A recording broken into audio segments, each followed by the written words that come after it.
play that funky music. You feel me? Yeah. If I could turn back the hands of time, If I could turn back the hands of time, I'd probably spark a few blunts and reason with Bob Marley.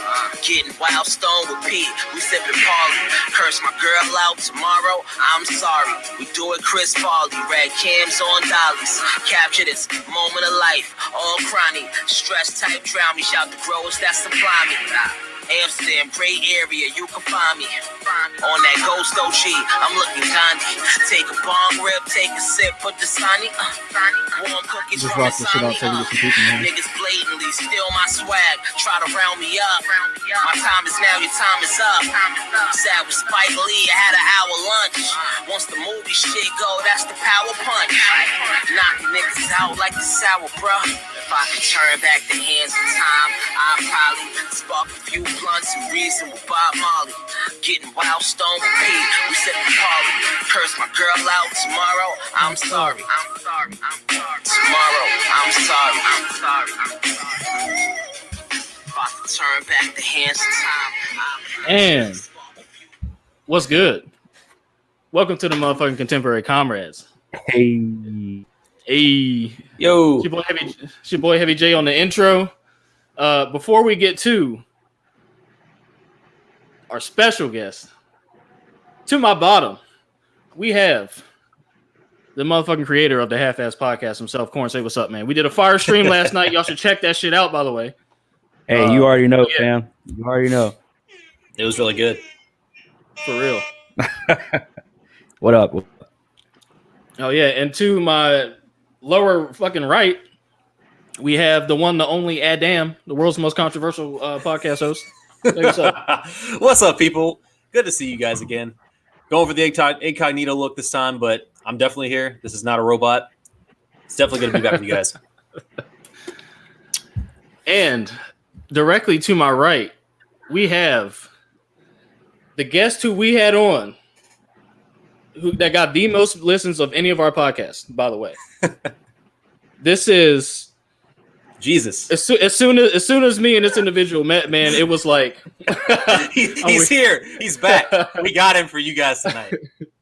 Man, as soon as me and this individual met, man, it was instant. It was instant chemistry. Like it was instant, like brotherhood, really.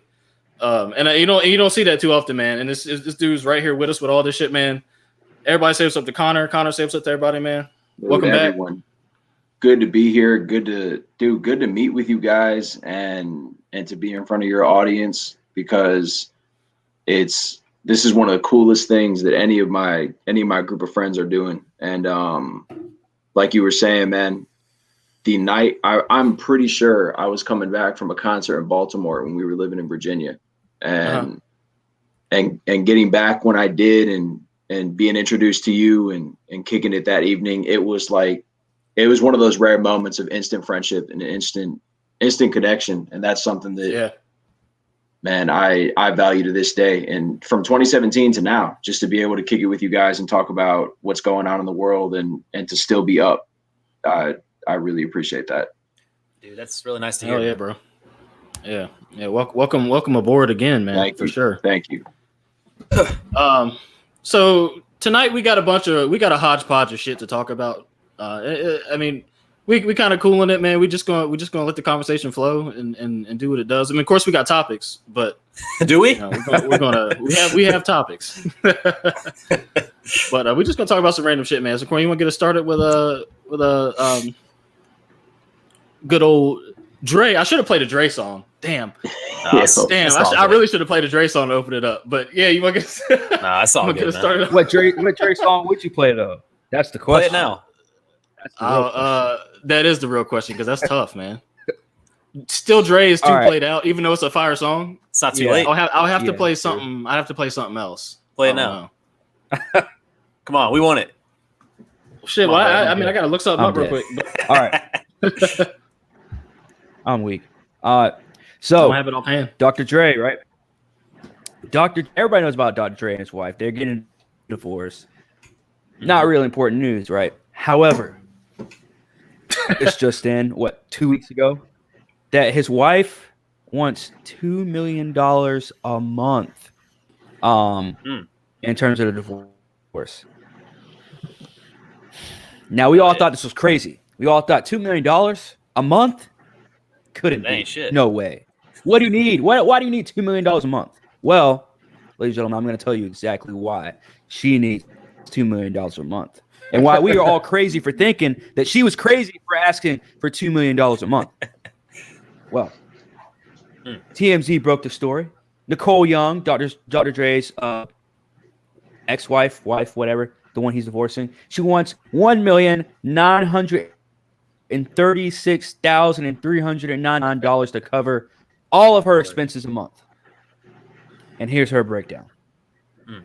She wants laundry and cleaning, which costs $10,000 a month. Makes sense. That makes Clothes. sense. Clothes.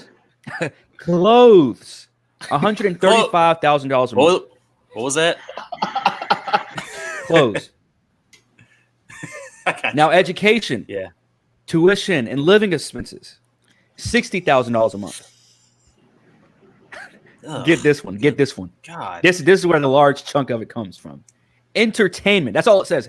Entertainment.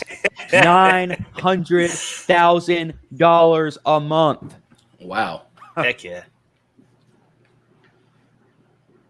Man, if only entertainment was worth that. Before I get to this next one, I'm going to say that one for last. Mortgage. The only one I can really understand, mortgage, $100,000 a month. Telephone and cell phone and email, $20,000 a month. For me, you know how much that costs for me a month? $90. How much? Anyways, Yeah, same. now, Why the isn't it very 100K? last thing, this is the one that I really don't get. It's the one that I really don't get. Charitable contributions, $125,000 a month. The fuck, Bro. All right, so you gotta take a dude's money to go give it away. So, what the fuck? I don't get it. I don't get it. She might as well flush don't it down the fucking get toilet. While this is funny, to me, I don't find this shit I don't find the situation funny because it's like it's another really not. woman Not the situation. wanting more than half of everything.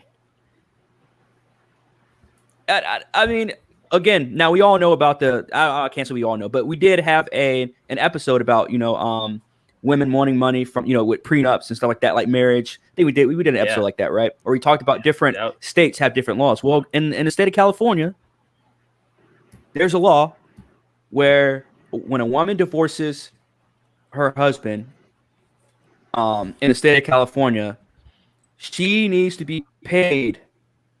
Not needs to be, but if there's no prenup, she gets paid whatever deems her not her living situation, what's her lifestyle. So whatever your lifestyle you're acclimated to is what your ex-husband has to pay you a month after the divorce. Yeah. True shit. Mm. Thoughts? You want to know who we can thank for that? Who dis? We can thank Joe Biden for that. Some of the bills he wrote that got passed by Clinton and by other presidents. Yeah. Mr. Look Fat himself. But yeah, man, my initial thoughts are so there were a couple things like the education. I'm sure they have some, crazy expensive school that they take them kids to or whatever.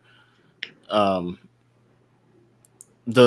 laundry I could understand, but pretty much the rest of that, man, it just seems like, it just seems like a typical female power grab, but it's in the way it's a power grab from a billionaire, not just like a multimillionaire. Yeah. Because let's remember, Dre's a fucking billionaire. And yes. Now, one thing he did do supposedly was had her sign a prenup, which TMZ wrote in that article that she equated that to a gun to a head before marriage, right before the wedding, quote unquote. And then she also quote unquote said that he ripped it up several years later in the marriage, which again, who knows if that's the case or not. Which to me would be stupid either way. But again, even if there's a prenup, I mean, she's gonna this is the thing I don't understand, right? Like you're gonna come out okay. you don't need $2 million a month just to fucking, you know what I'm saying, keep, like, you're going to be fine. You're going to be rich as fuck.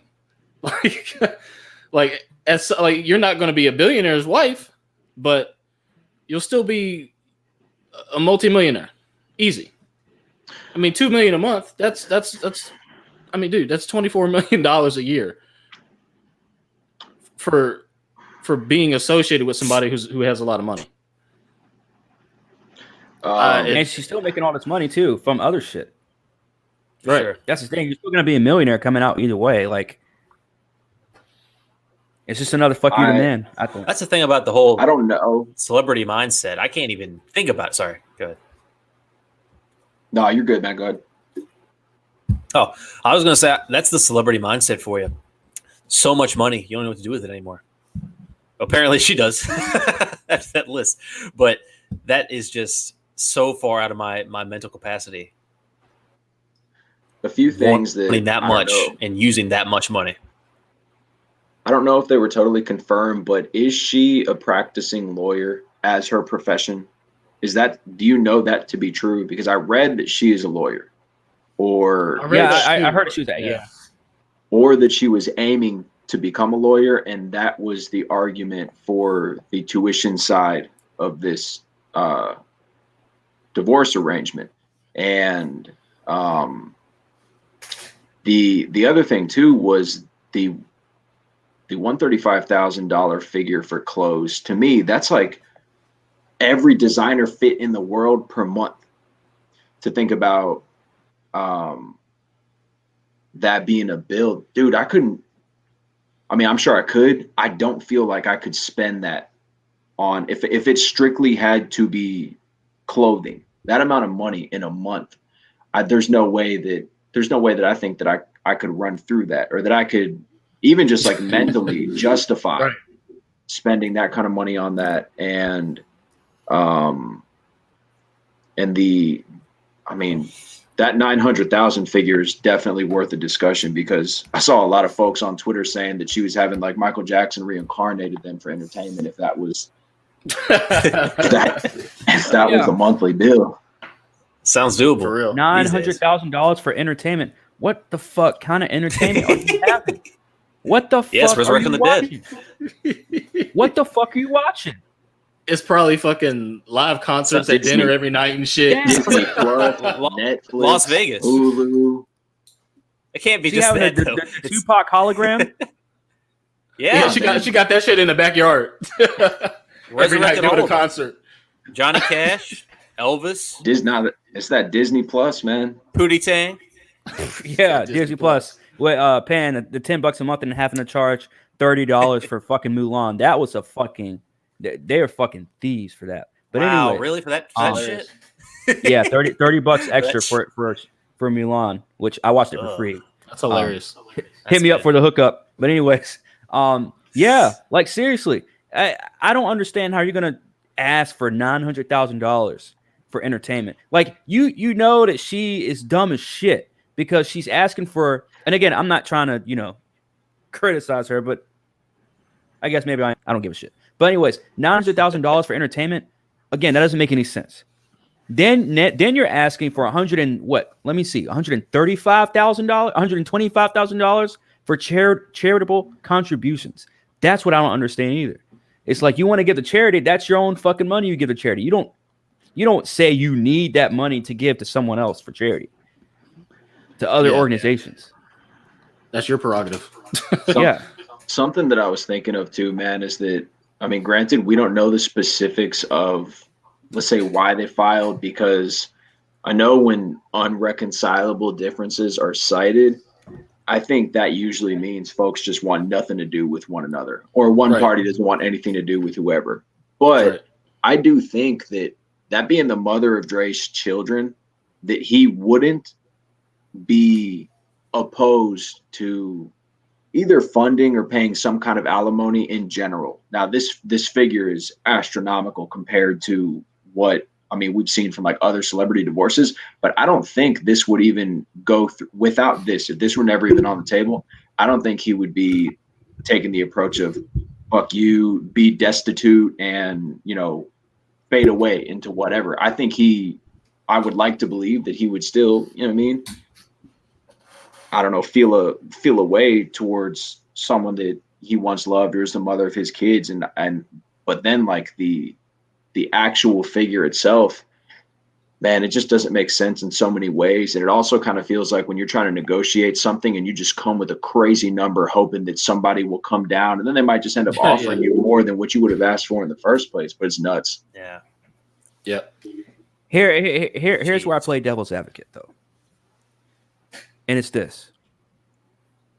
I understand where you're coming from, where you say, okay, she's let's say I'm Dre, right? She's the mother of my kids. I love her, blah, blah, whatever. I want to give her the world, right? And I still want to give her something, even though we're getting a divorce. Which to me, I know in 2020, to us, that sounds crazy. Well, at least to some of us, that sounds crazy. But to a lot of people, that doesn't sound entirely too crazy. People are used to getting, I wouldn't say getting handouts for a divorce, but people are used to getting money from divorce. Like that's it's like it's a fucking business, right? But literally, unfortunately. But what I really want to play devil's advocate with is this. And that's, he can do that. And let's say that because I understand it, I just don't really respect it. But Sure. I understand where you're coming from in that sense. But let's say he wants to give her the world. Let's say he wants to give her, it's just like going to a chick and saying, hey, I made some cookies for you. Here's a plate of cookies, even though I know you don't like me. I know I asked you out to prom and we went to prom and we had a great time, but you don't want to date me, whatever. So we're going to break things off here. But hey, here's some cookies. And she looks at you and she says, she says, well, I want more cookies. Cookies. Give me the whole fucking kitchen. I want cookies, brownies, Skittles. And you fix that for me every fucking week. Any fucking attention for the rest of the school year. But you're still going to give me Rice Krispies every fucking week. You're still going to give me brownies. You're still going to take all your hard-earned time, and in this case, hard-earned money to support my shit. You know what I mean? Like, or to support your shit. You know what I mean? Like, for a woman to do that to a man. A man who did support you since 1996 and probably before then. Right. That's a long ass time. That's Oh, a long ass time. totally. And again, yeah, like I can't relate because one, I'm not in a relationship, and I've never been in a sex relationship for me to be like, you know, oh, I'm gonna give you everything. You know what I mean? Like I just maybe that's not real. What happened. I don't know, but and I don't have kids, and I've never been married, so it's just like something clicks where you're just like because I've seen niggas and their mind just switches just like that, where it's like boom. And I get it. I get you. So you have to treat you different than what you treated every other woman. I get that. Of course, like I don't know, man. I move different. Like I'm just a different person. It's just like if we're breaking shit off, we're breaking shit off. You know what I mean? Like there's no more this, no more that, nothing. You ain't getting nothing of mine. Maybe some dick if you want that, but that's about it. Right. And that's if I feel like it. You know what I mean? Like, but money? I've been giving you money since 1996. If you ain't saved that, Corn, this is a much. Remember, man. I'm sorry, bro. I'm sorry. I definitely get what you're saying. I just think that like if I don't know what Dr. Dre was thinking ahead of time before filing, but I assume that he himself was like, I'm fine with parting with something. It is going to happen. I think somebody as successful as him knows what to expect. And I'm sure he saw counsel before this hit headlines anyways. And so I think either way, she was going to get like a pretty chunk of change. But then came this wild list of whatever that hit TMZ. And that's where the disconnect is, because something was going to happen regardless. We see it all the time, especially in something this high profile. But it was, I don't know, man. I feel like it was just there's an aspect of greed. There's an aspect of greed in it, because I don't know how one person could go through so much so quickly. I mean, and who am I to say, right? But I do think that there was there was going to be an outcome that all of us would think would be super reasonable, and then this wild figure hit the news, and now it's like, yo, what? Because it's just not realistic. It's not sustainable either. Yeah, for sure. Yeah. What I was going to throw in there is now that social media is so prevalent, now that women get attention from any outlet they want, I'm honestly not surprised, because then you got the happy couples, you know, the good ones, right? The stereotypical couples who are super nice to each other. They put it on Facebook so everybody can see it. Meanwhile, she's more interested in the douchebag at her job. You know, it's more about just like, this is an image. It happens all the time. It's so typical. So she wants the provider and she wants the alpha male. They want it all. So I'm honestly not surprised, him being as big as he is. It's fucked up. But once you're in that celebrity status too, on top of that, yeah, man, it's all fair game. It's all unfair game. So I looked up the most expensive divorce settlements, I guess, in recent history. Yeah. So this is child's play compared to what I'm seeing. I'm sure Phil Collins and Paul McCartney have to be on there. Maybe. Let's see. Phil Collins probably, because his was pretty bad. They are not even in the top 10. Really? Damn. Yeah. Wow. I'll read you the number one. The number one is Alec Wildenstein and Jocelyn Wildenstein, and they divorced in '99, and she was awarded so the settlement, the entire thing was worth $3.8 billion back in '99, bro. Wow. Didn't Jeff Bezos' wife divorce him too? Yeah, but and I think that was like she had. I think that was $1 billion or something. Yeah, that was something. Yeah. Or actually, I don't know if she even got $1 billion, but yeah. So no, she got $1 billion. She got more than that, I think. Right. Yeah. This woman was awarded $2.5 billion and $100 million for each of the next 13 years, for a total of $3.8 billion, and that'd be worth like $5.7 billion with what today's money's worth. Wow, man. It's just like a disgusting amount. It's making me physically sick. I mean, another one too. No, honestly, like you were saying, child's play compared to crazy stuff like this. But Slash from Guns N' Roses filed for divorce before that band reunited, and he tried to claim in court that him and his wife were never actually married. Once the like, you know, what's going to be mine process started to go through, and she wanted a number that sounds crazy for like someone in a rock band to be dishing out per month. And then she ended up dating DJ Paul from 3 6 Mafia shortly after that, and the whole thing just started. Yeah, the whole thing just started to look so weird. But I think Slash got it off that like they never legally tied the knot. They just had children and were, you know, with each other for a long time. But I think he got that off, and he got to, I don't know, I might be mistaken, but he tried to pull that they were never married. They've been together for like 28 years. Wow. Damn. That's some G shit though. That's some real shit. Hey, she was tried. his manager. Yeah, she was his manager too, which I think was also a conflict of interest. Yep. But what's worse than that? Her being his manager, or Dre's wife finna be a lawyer divorcing him? You know? Yeah. No, I feel like it might be the lawyer, because you can be equipped with knowledge that someone who's stepping into a manager role or has been in is just simply not going to have, man. Yep. It's all legalese. They say it's a different language, man. Law and shit. Oh, like you guys ever watch Better Call Saul, the Breaking Bad spinoff? Yeah. a little bit. Man, I feel like I learned so much just from, like you were saying, the legalese and the way shit gets twisted and the way that you can frame something to mean something that it wasn't what it meant in the first place. Just a little sidetrack there. Good show. Yeah, actually, I need to watch that. Yeah, it's relevant, man. Very good show. I binged the entire thing in probably like 2 weeks on Netflix. Nice. I'm dead.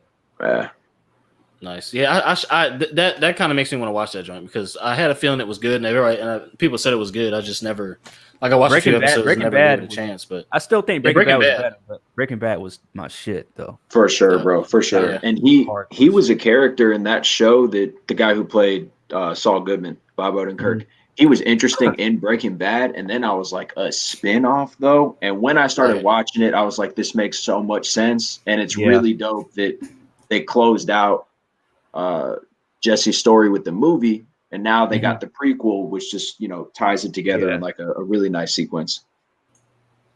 So True awesome. shit. Heard nothing but good stuff about it. True shit. But man, Dre, I mean, bro, I feel for you. we feeling for you, dog. Like I'll never be able to understand or relate, but You don't know that. I don't think I'm going to be seeing enough money to give somebody $900K a month outside of like me surviving. You shouldn't be giving that out, but you might get that much money. What would we say? just keep it. Please keep it. You're right. You're right, man. Fair. Who are we? It's probably going to happen. That's good. Hell yeah, dude. Yeah, because I don't think things are going to change. I mean, marriage is pushed on a lot of people, but it's also, I mean, you can make the argument that in this day and age, marriage is honestly obsolete. It's a joke. Possibly to some people, because it's not pushed as much. But now you're looking at this, it's just like, why don't people not get married as much after seeing shit like this?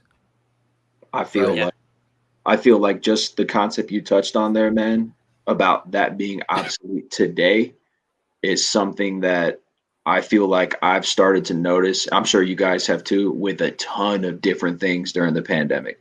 From just like the cult of celebrity, watching a whole bunch of talk show hosts get canceled left and right.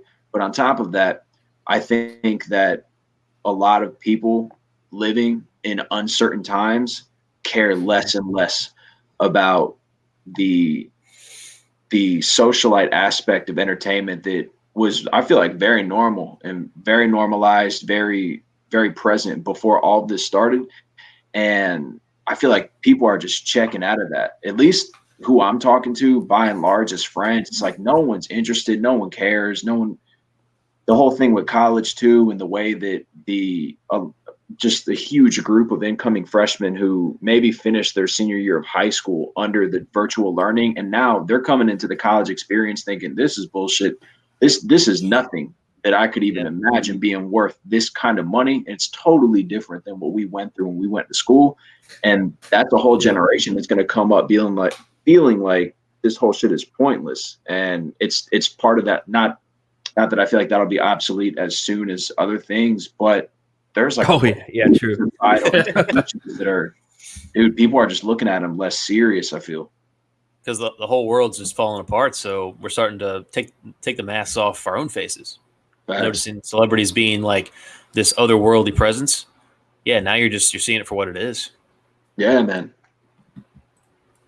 Yeah, I don't, because again, in about 10 years, I don't see marriage really being that much of a thing. Like, I really, and it is crazy because we are seeing a lot of marriages, but we're also seeing more divorces than we are seeing marriages. Yes. So it's just like, you're throwing,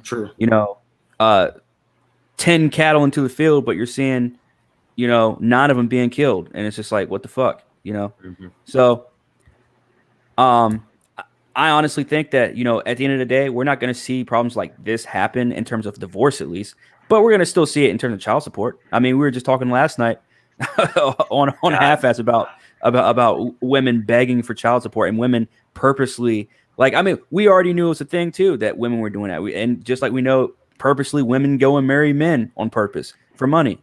Yeah. Instead of, I think the whole sugar daddy term is going now. So now women are just doing it to men. It's not going. Now women are just doing it to men their age, where they're just marrying them on purpose and then cashing out in about a year or so. Damn. Or what we talked about yesterday, where they'll just get pregnant by them, which is apparently that's less serious than getting married.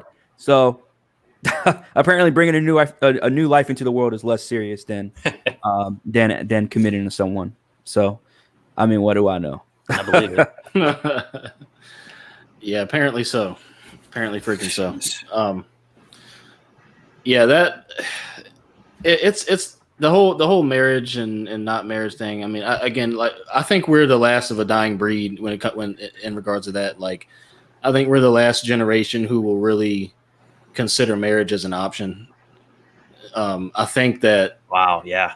I think that, like, the kids who are now 18 and 20, and then also the kids who are coming in their teen years, like it's trickled down so much because again, the kids who are 18 and 20, their kids especially are for sure not going to be getting married because they don't see it. Mm-hmm. They're how many? What's the percentage of single motherhood in America? It's something in the 60 or 70%.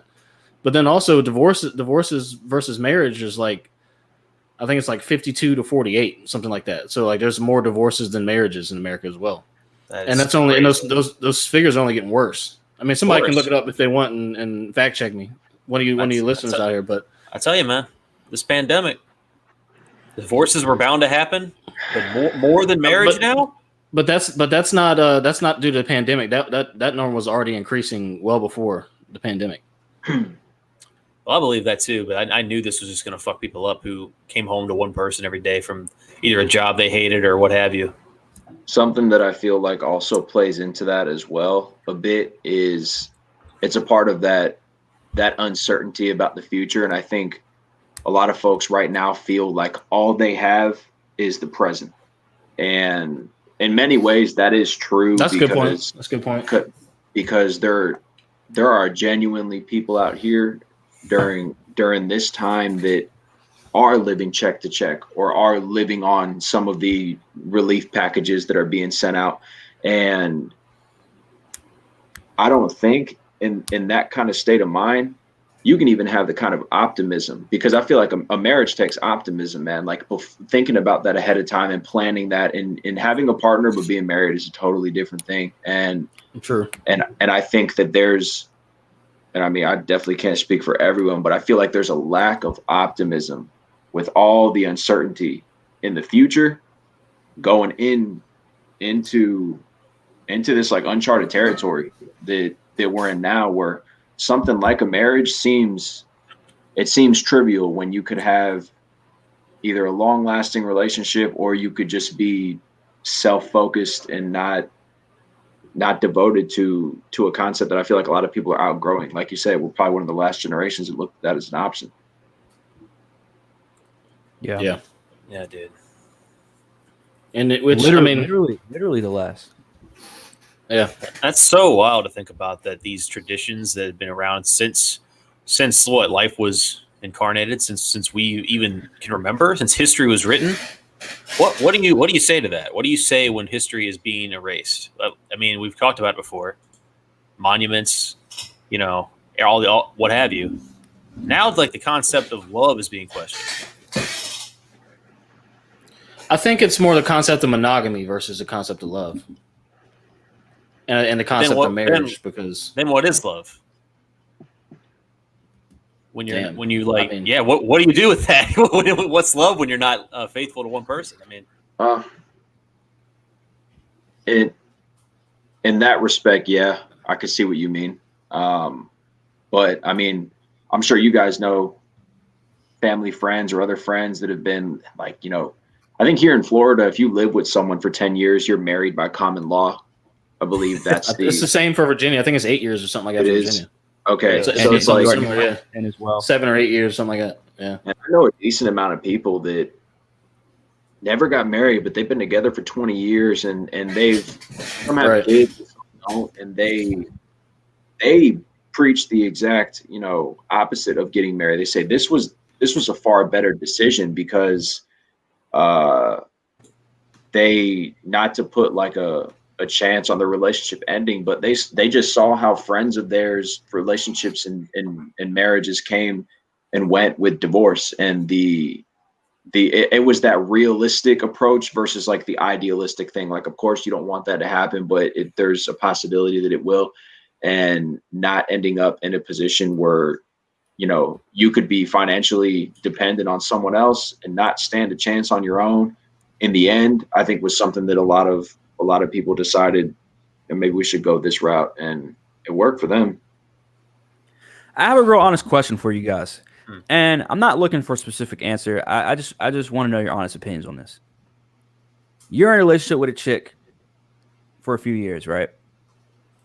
And you may or may not be thinking about marriage, but you both come to the conclusion that you might want to get married.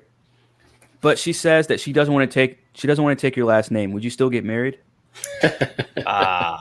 And not necessarily you take her last name or anything like that, but just like you have your last name, she has hers. Would like you still do it? It's like celebrity status. Damn, Jaron, what do you think? No, I mean some celebrities still take their last names. They just don't use them because because in entertainment in general, they use the name they came into entertainment with. Oh, I didn't know But technically, their real name is still like Angelina Jolie Pitt, or whatever. Yeah. Yeah, I mean, like I said, if that would be, I think that'd be the only reason. Like, if there was some sort of, likeness behind somebody's name. Yeah, financials. And like I knew like within me that she was like a down chick, I could do it if, in that case only. But like, I mean, other than that, I think that's like half of the benefit of getting married as a man is like you've created your family. You've created the next part of your lineage from a namesake standpoint. That's an interesting point too. Yeah. And when I feel like when the opposite sex doesn't want to, the woman or the man or whatever the hell in the situation don't want to take that. Well, I guess it'd be the woman, but if the woman doesn't want to take that, take that on, then I mean, you should. I mean, for me that would be a deal breaker unless I'm like super rich, super famous, or there's some sort of likeness tied to her name and it's benefiting both of us, something like that. But other than that, yeah, I'm gonna need you to take that name, fam. Understood. I'd be super curious. Like, I would just wonder why, like let's say I'm not, because I know certain couples, like if one person's a lawyer, they're not changing their last name. It's just not happening. But I'd be curious. I'd wonder why. And I don't think it would be a deal breaker for me. But what Jaron said was a good point. It makes you wonder, well, if you have children, what's that discussion like? Because I think a lot of couples that don't have that issue of the last name, the struggle is if two people are two different religions, how do you raise them? Like, what's that look like? I think that's the other version of that if it's not the last name. And that's an interesting approach. I don't know. I think my opinion on that kind of stuff has changed a lot too since I was 20, because I think I had that optimism when I was younger about, 5 years from now, I'll be this, that, and the third. And fam, I mean, I'm gonna be real with you. I'd hate my life if I had kids right now, because 100%.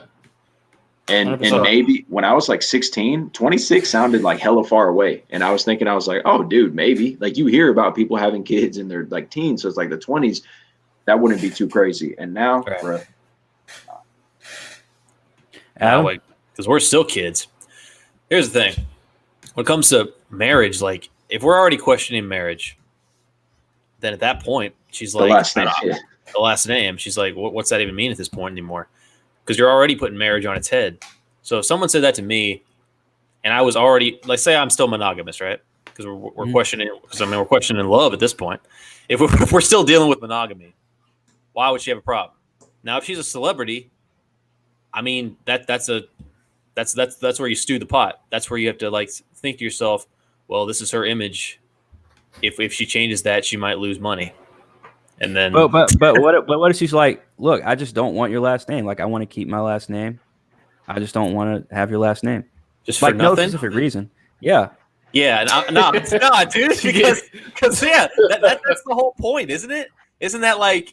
That's what because I've heard chicks say that before. That's why I'm like, chase. Huh? Yeah, man. Like, what do you even say to that? For nothing, or what have you? Like, and then you got. Some guys taking the chick's last name. It's like marriage is becoming so much more. Yeah, we met some, but it's becoming so much more just like head scratching, toe tapping, thigh clapping. Like, what do you? I'm out of blank, man. I would not be down with that unless she has financials in the works with her name. Not for nothing.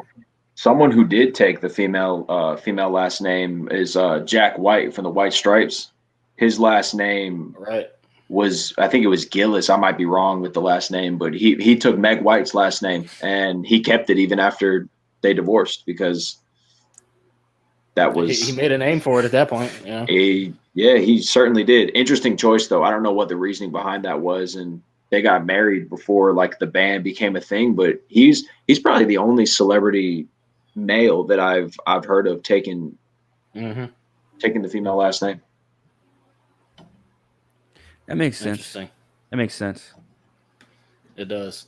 And they were a bar band when they got married, if I'm not mistaken. There was no record deal yet. There was no album. There was none of that. Like they just met in Michigan, and so they were barely on the come up. Barely, and they were divorced, I think, by the second record, and that was before Seven Nation Army and Icky Thump and all this. And but he took her last name and kept it. Damn. Wow. Damn. Shout out to Elise for the comment. She said, "1, love is a natural human reaction to those around us. You can take away monogamy, but you can't take away humans' natural ability to love." I'm with that. That makes sense. I'm with that. Yeah, it makes a lot of sense. That makes sense too, because I don't feel like you're always gonna love something. Shows like 90 Day Fiance are the exact reason why marriage is not the concept of marriage. You can't say that marriage is strictly about love, or that the concept of marriage is about love, because you look at the program and there are just plenty of things that are obvious to everyone except for the people involved. And I mean, dude, case in point. Yeah. It's already hard enough in this day and age to be in a relationship, period, because you got to deal with the family, which is the one thing I've always hated dealing with, which is why I've always stayed far away. I've always stayed far away. Like I'm just like, when it comes to relationships, I'm like a hermit in my shell. It's just like, we could kick it when we kick it, but like if not, I'm chilling alone. I like being left alone, chilling by myself, whatever. Like I'm just that kind of person. Yeah. But at the end of the day, it's like you do have to build that relationship with that other person. In this day and age, that's not happening, especially with fucking what's going on right now. How are you going to go out and find somebody right now? Tell me, bro. If you're in like LA or New York, sure, but it's rough these days, man. My gosh. Yeah, man. I think that a lot of just the normal day-to-day locations or meetups that like work, universities, dude, even concerts, even though it's not a really formal meeting place, you make friends at shows, you meet people, you keep in touch. It's a thing. And if those things are gone by and large, or they're not as accessible as they were before, I think just even outside of just relationships, dude, meeting other people, making other connections, that's just going to continue to get harder itself. Which is awful for the human psyche. Like, we're going to go crazier than we already are. But we all know that's done on purpose. Though. Crazier than I already am. On purpose. Yeah, unfortunately, it is done on purpose. And at least following up again, she said, 2, from the female perspective, taking a man's name is part of creating that family and life together. In my opinion, taking on his last name is a sense of pride. Yeah, but a lot of women nowadays don't want that pride. They have their own pride now. Right. True shit. Their own pride. True shit. I'd say this is probably majority of women now. If you tell them now, like I'd say 6 out of 10 women would take their own pride. They believe in their own little pride world thing, whatever, which is cool. They of course, everybody needs pride. Everybody needs to be courageous, blah, blah, blah, whatever, all that bullshit. But at the same time, they don't give a shit about tradition. And the thing is, we're in a generation where we've broken down barriers. We've done this. We've done that. We've made records, made history, blah, blah, whatever. And we pretty much shut down the bad traditional stuff. But what came along with us getting rid of the terrible side of tradition, we've gotten rid of all of tradition at this point.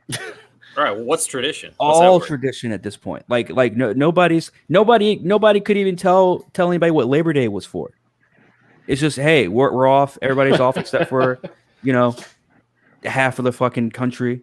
So half the country's off, the other half's not. Like some lady came up to me the other day on Labor Day, was like, thank you for working for today. I'm like, bitch, everybody's at fucking work today. Like, I don't know why the fuck the only people that don't work on Labor Day are fucking banks. Like, seriously. Yeah. And people out of school. That's it. But I don't think the post office worked on Monday. You say really? you think they did? I don't think they did. I don't think. Damn, I don't know if I got mail on Monday. Oh, okay. Probably not. They usually don't. Garbage pickup. Garbage pickup. Didn't Everybody's happen off either. except for the government. I mean, everybody Never. works except for the government on Labor Day. But yeah, like at the end of the day, we've gotten rid of tradition. Period.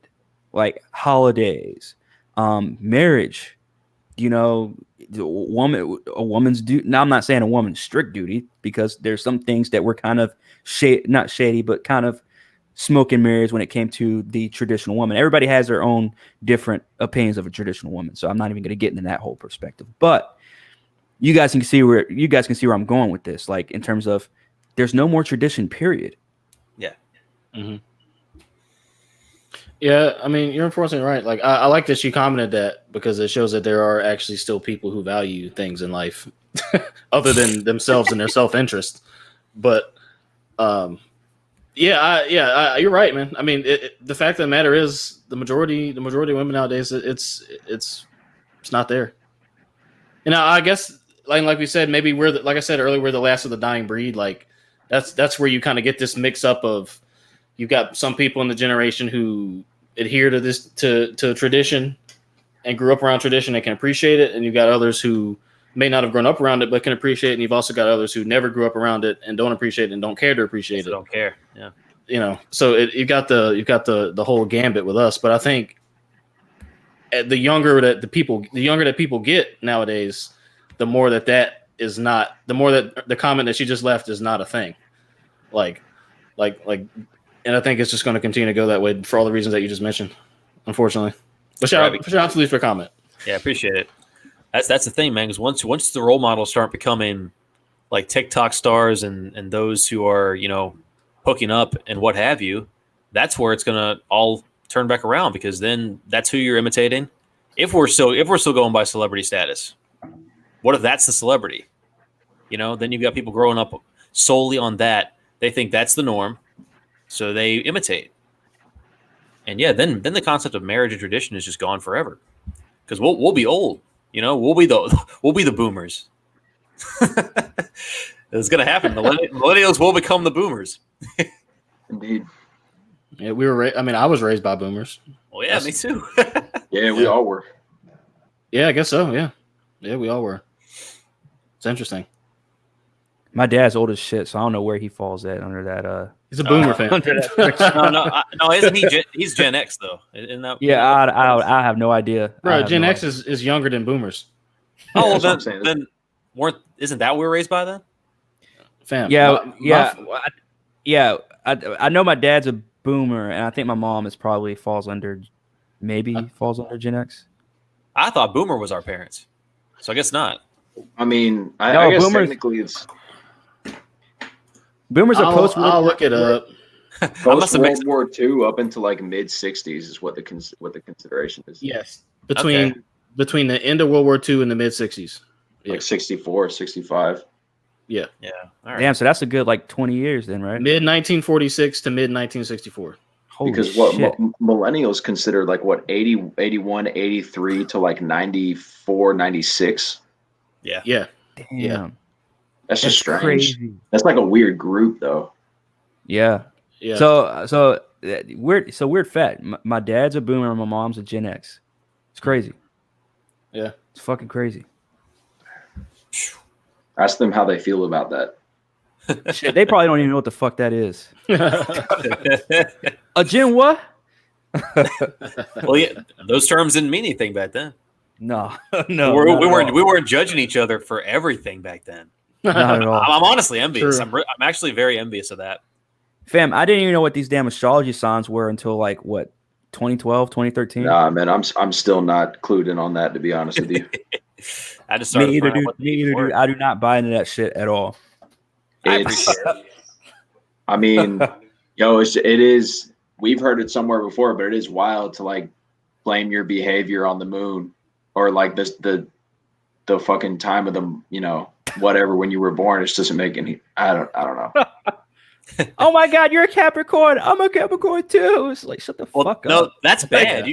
According to astrology, you shouldn't be excited to meet your sign. That's like a clashing of the wrongs. I'm dead. Yeah, dude. I think it's fun. I don't follow it like hardcore, but I do. I do interest it. It does interest me. I would like to know the root of it, how that began, and who decided what, because the explanation behind it to me it's interesting, but I want to know how that shit started and why it's like held up for so long. Yeah. It's like I feel like it's religion. You Almost. think so? So much of What? it. Labeling generations is a religion? No. No, dude. What were we just talking about? The signs, astrology. Oh, I was about to say. Do you think zodiac signs are connected like to religion? It's like one denomination or in general? Well, the thing about Under one decree. Don't fuck with this here tree. No, I feel like it's almost a religion itself. Like you take the way that okay, I get that then. the way it treats like people and just how we were assigned you're being born under, like the stars itself. It's almost like a form of religion on its own. Like a belief system. Got you.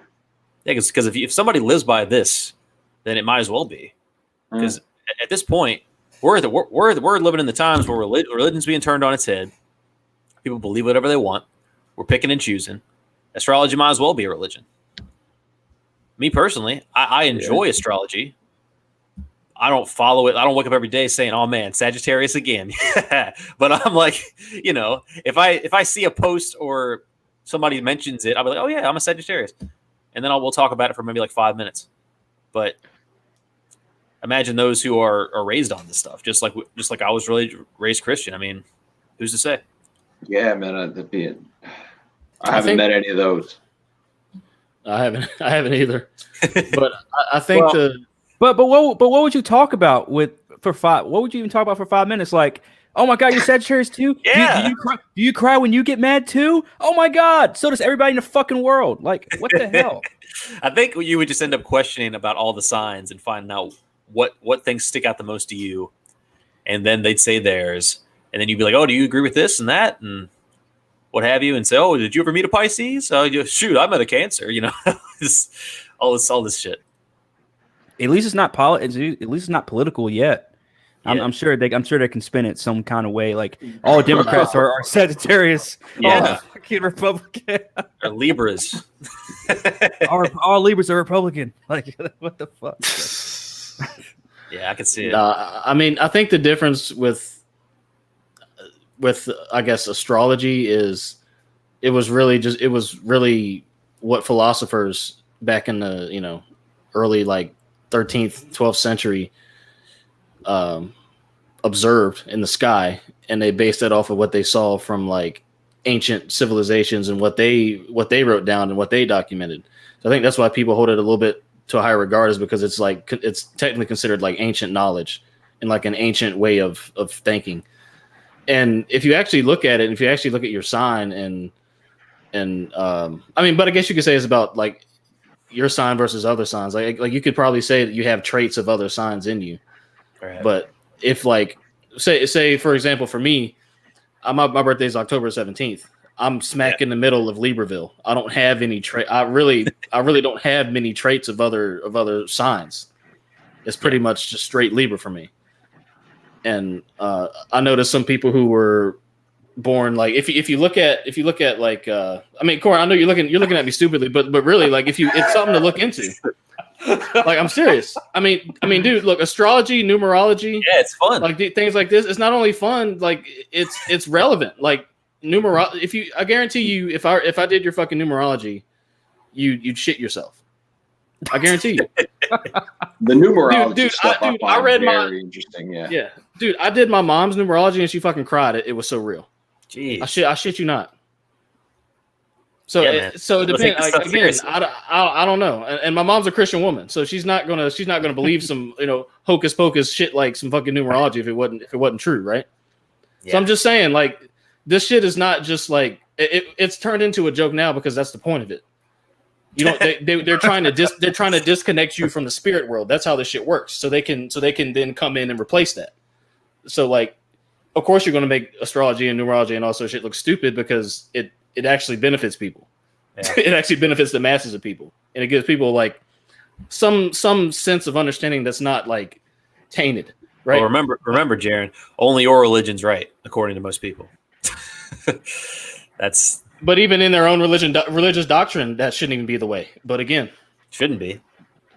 But here we are. But yeah, I mean, it's just, I'm not saying that you should like believe it and everything like that. I'm just saying like don't discount it. That's all I'm saying. Yeah, I agree with that. That's why I tolerate it, because it does make my Don't knock it till you try it kind of thing. exactly. Right. And like I mean, like I've studied like Rene Descartes and like these old philosophers who like actually like looked up and mapped the signs and did all this crazy shit. Like it was actual like there's actual like evidence to it. Like they actually sat there and researched and applied things and studied and put out the body of work to how it got to how it is now. But like I said, just food for thought. Jaron dropping some knowledge. Appreciate it. For And sure. some fine food at that. So speaking of fine food, or not fine food, Some disgusting shit. Bill Clinton Oh, yeah, I called it. is starting a fucking podcast. So, Bill Clinton signs a podcast deal with iHeartMedia, and it's supposed to launch in early 2021. So he announced this launch on Tuesday, and basically in this quote unquote, I'll read from this article here. The podcast is inspired by President Clinton's belief that the purpose of his work in public service is to give people the opportunity to live their best life story. Is what the communications and marketing officer of the Clinton Foundation said. And I'll quote again. The show will be built on his gifts for storytelling, his ability to Yeah, he's got those. Yeah. His ability to explain complex issues in a relatable way and showcase his wide range of interest and well-known intellectual curiosity through conversations about the ideas and events that continue to shape his work in our world. Man, whoever writes his shit, man, I'm telling you, I need that motherfucker to write some shit about me in this cast. Right. Yo, they hyping that shit up hard. they made him sound ready. Right, I know. Of course. I know. I just so that's basically the gist of it, man. Bill Clinton starting a podcast. Apparently Hillary Clinton is also starting a podcast. I bet. So I want to get everybody's thoughts in general on like, how do you think about somebody like a former president who got into the shit he got into, who passed the laws he passed, you know what I'm saying, starting a podcast, and what sort of, and we could go deeper into like what the whole trend of famous people starting podcasts does for, you know, casts like ours and you know, and the everyday person's podcast and that voice that, you know, that smaller voice. The thing is, man, what has he even got to talk about, and how does he even know how to work the internet? You know, so what's this dude doing? He has handlers, man. They're gonna do it for him. They're gonna do it for him. Get on here and talk about Monica Lewinsky for an hour. That would never happen, by the way. I mean, I doubt that's going to happen. It'll be a byproduct of it. It'll just start to be like a more of a present on running joke, and but like directly, I don't know, man. I mean,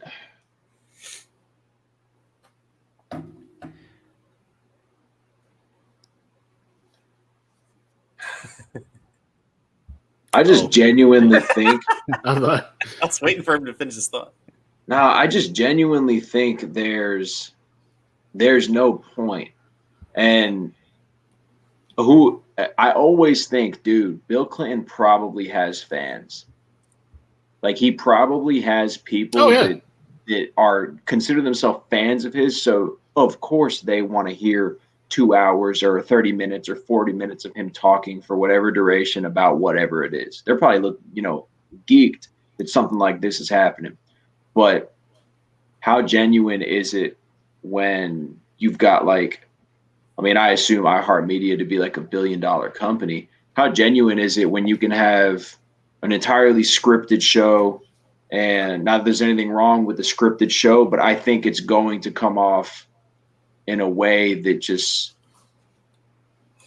I don't know, like kind of desperate, because like you said, cats like you guys doing pods at the level that you are, you're just getting something totally different when you're getting the everyday man's perspective on something as opposed to someone who's been embroiled in wild scandal after wild scandal who very, very well could be coming under some kind of negative light in the near future, depending on what happens in the courts regarding some of this other stuff, as far as people being picked up and arrested that have affiliations with politics and other celebrities.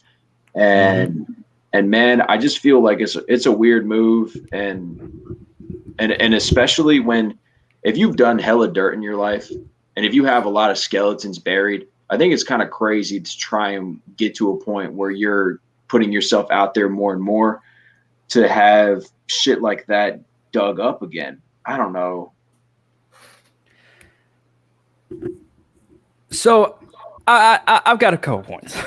First of all, would you rather listen to Charlie Sheen have a podcast? Or would you rather listen to Bill Clinton have a podcast? Oh, Charlie Sheen. I'd rather listen to Charlie Sheen. That'd be great. Yeah, I was gonna say Sheen, neither realistically, because like I'm probably not tuning in to either one of them. But picking one or the other, that's what I was more so getting at. It's just like, we all know the scandals that Charlie Sheen did. We really want to know the perspective of Charlie Sheen. Yeah, it might be good the first time, but the second time you're like, okay, yeah, but then the third time you're like, all right, dude, you got any more content? Like, really? And that's the way I feel with Bill Clinton. It's just like, unless now apparently he's gonna have some guests on there. Okay, that might be a little cool. Bill's old as shit, like really old as shit.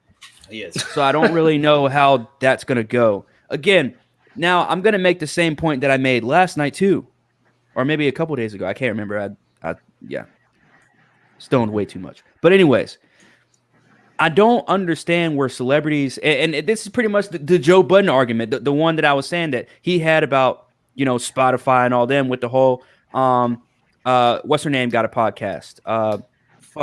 Amy Schumer, the whole Amy Schumer argument, right? Gosh. With Spotify. Where it's like, everybody's going to fucking run to the podcast when it first comes out because it's Amy Schumer. Right. Everybody's going to run to fucking SoundCloud because Lil Nas X is releasing his new song on fucking SoundCloud of all things. While Contemporary Comrades is getting 400 listens an episode, and I've been emailing them for months at that point. You know what I mean? And nothing from them. Right. It's the same argument that Joe Budden has with the Amy Schumer thing. It's the same argument that people are going to have with the iHeartRadio thing, where it's like, we were going to get a deal with iHeartRadio.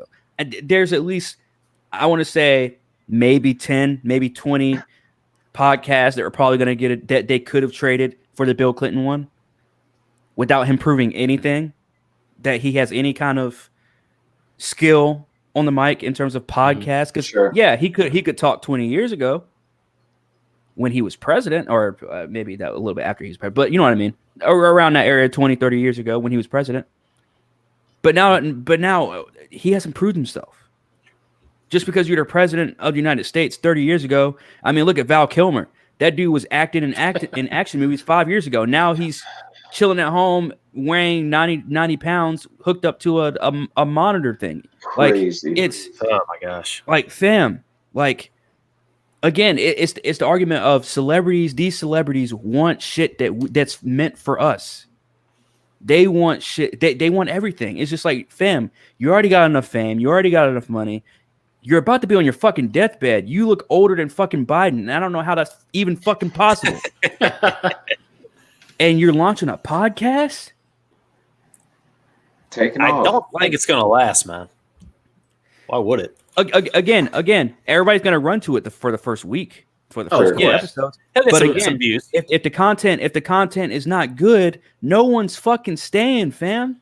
It's the same thing. It's the same way I do my podcast, where I'm gonna have a good thumbnail, I'm gonna have a good title to get people lured in. Once they get in, if my content's not good, they're gonna fucking leave. That's what happened last night. Actually, that's the opposite of what happened last night. But that's usually what happens when I go live on Half-Ass. Is they come in, but then they realize, okay, this isn't the real content, and I, really not really fucking with it. So then a lot of them leave, and a lot of them stay.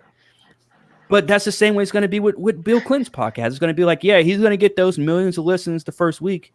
But then again, if he's going to continue to do this whole guest thing, that might work out better if he has the guest each episode.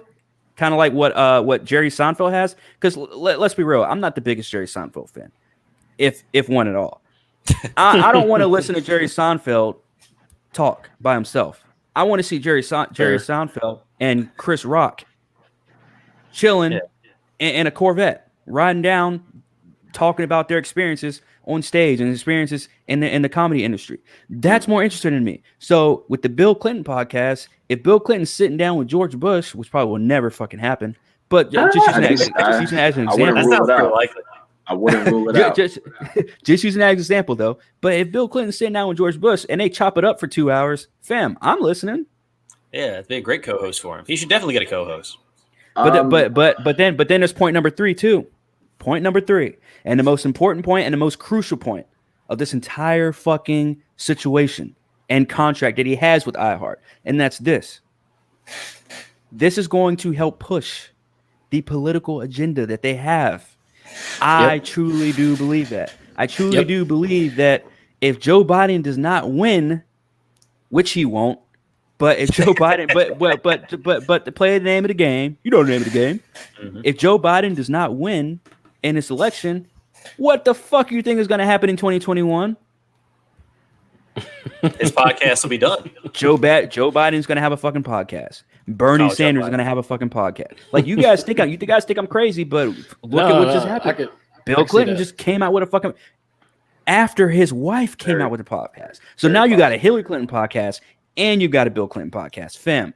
Because they're bored. You tell me. Like their time is like not in the limelight anymore, so they want to do something to get back in there. It ain't. I don't think it's about that. It ain't about that. Everybody knows who Bill Clinton is. Everybody knows who Hillary Clinton. It ain't about no limelight. It ain't even about the money. It's about point number 3, which was politics, which I think is what the real thing they're trying to push. It's also adapting to. It's trying not to fall behind. I think a lot of older entertainers, older politicians, people that are seeing the wave, and there are certain waves that I feel like older celebrities and older people in general might feel uncomfortable hopping into. But one where you sit down for X amount of time and to, I guess, the average listener, you just give your thought and perspective. Man, a lot of folks think that I'll just do this from home. And if you're someone worth hundreds of millions of dollars, you have all the facilities available for you to make that happen if you so desire. And the other thing I was thinking about that you mentioned was the guest aspect of his venture, because I think that's going to be a big part of it. I really wonder, okay, I feel like there's a lot of stuff that we're going to continue to hear tying him to other people who are either going to be standing trial shortly or people that are connected to them in a criminal capacity, right? And I think that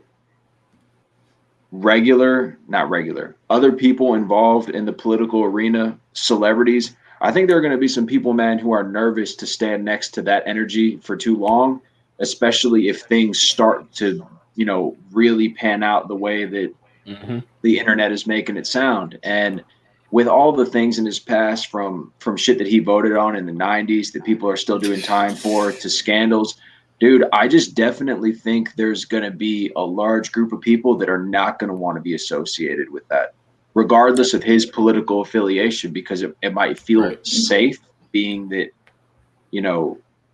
he is who he is. But I think it's going to be more of a challenge than they're going to let on. Yeah, for sure. How wild is this going to be though if he launches his podcast and it's like a tell-all type shit? Where he just starts like Bill Clinton. He knows he's going to get canceled. He knows he's going to go to jail. But he also knows he's going to fucking die any day now. He's going to get the 8 Mile out the way. Yeah, so it's like, fam, we're about to fucking just come up with a podcast and just tell all before I fucking die. Like a six part tell all series. 6-part special and he's done. Dude, I don't know. I don't know. But it'd be hype. Yeah. It'd be really hype. Wild situation, tinfoil hat moment. But that's just what I think. It would break the internet, but he'd be going to fucking jail probably, dude. Going to jail for what, a week? Yeah. He might as well. He might as well. And now again, I can't be too crucial because Bill Cosby is still alive. Bill Cosby. But again, you can make the argument that Bill Cosby's not really in prison either. But oh wow, dude, I remember seeing magazine covers saying Bill Clinton had 6 months to live back in like 2013. Facts.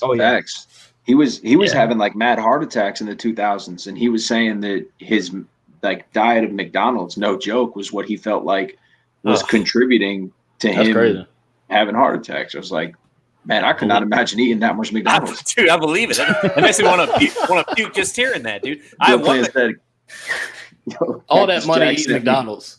I have one meal at McDonald's like in 2 months, and I feel sick. Can't imagine doing it all the time. Man, have you been peeping these Cactus Jack sent me memes? I haven't even seen them, bro. From the Travis Scott order they put up on the menu. Oh, yeah. I heard about that part. Yeah.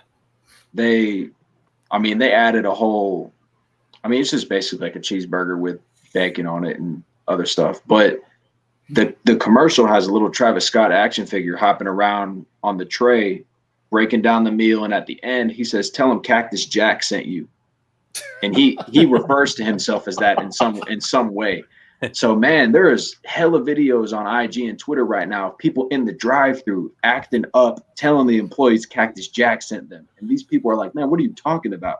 And then they're getting mad and they're having a little argument. And I'm thinking, I was like, bro, you cannot pay me enough to work at McDonald's and then hear a whole bunch of people all day saying Cactus Jack sent me.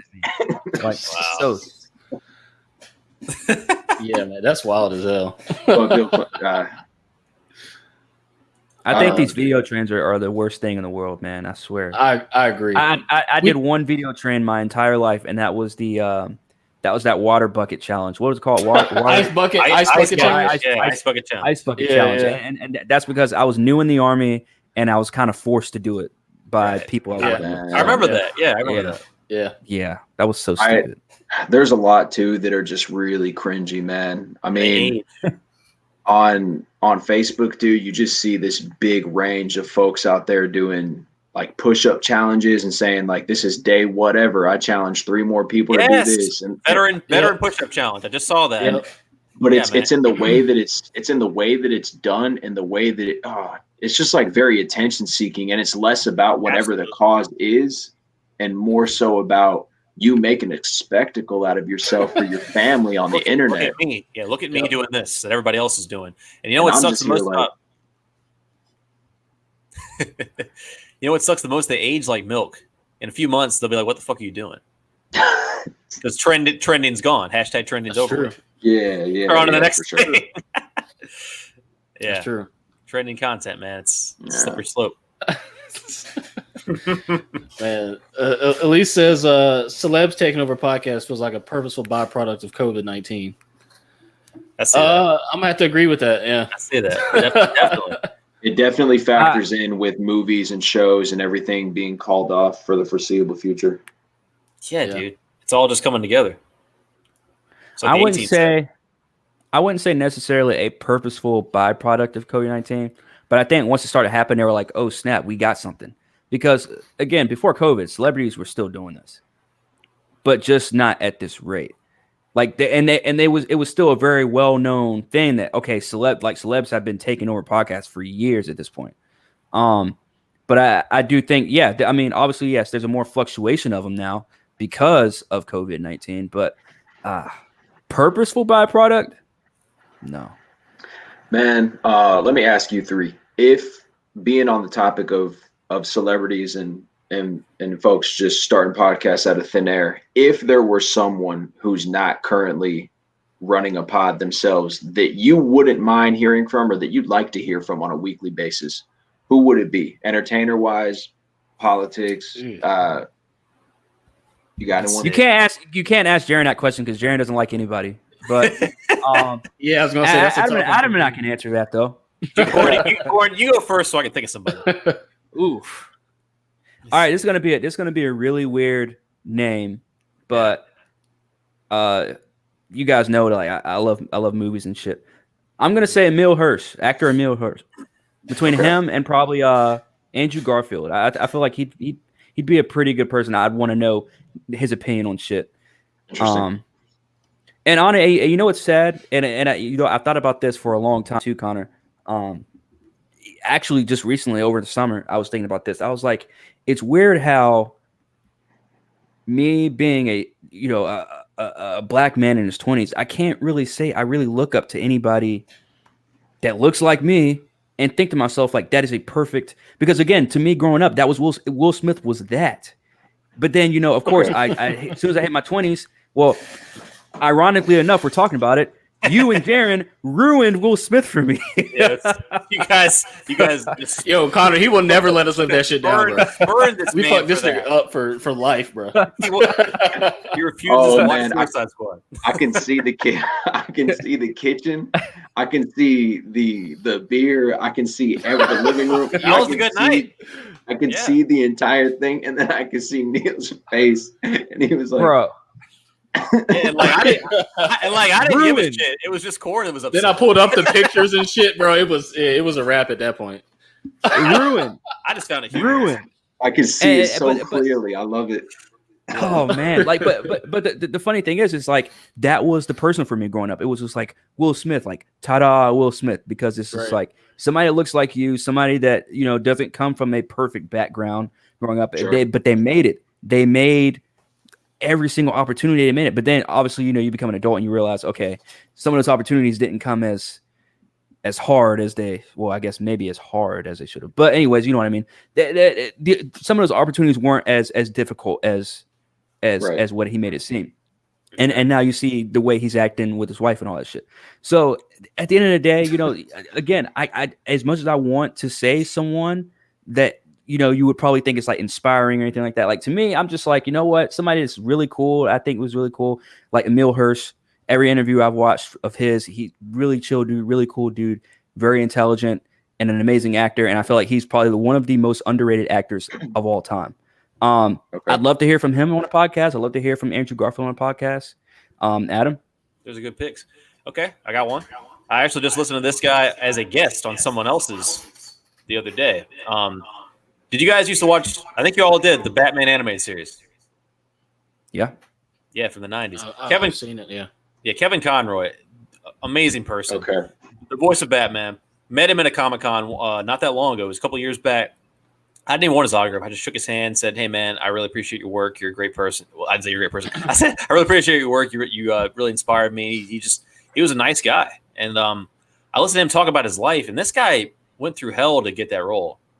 He had like an abusive father. He had just crazy shit to deal with and still just got this role like at the spur of the moment because he was doing classics like not on Broadway, but just like in live action style. And then he gets to be Batman as his first ever voiceover role, becomes just this like an actual superhero for people. And I don't think he has a podcast of his own. He was just a guest.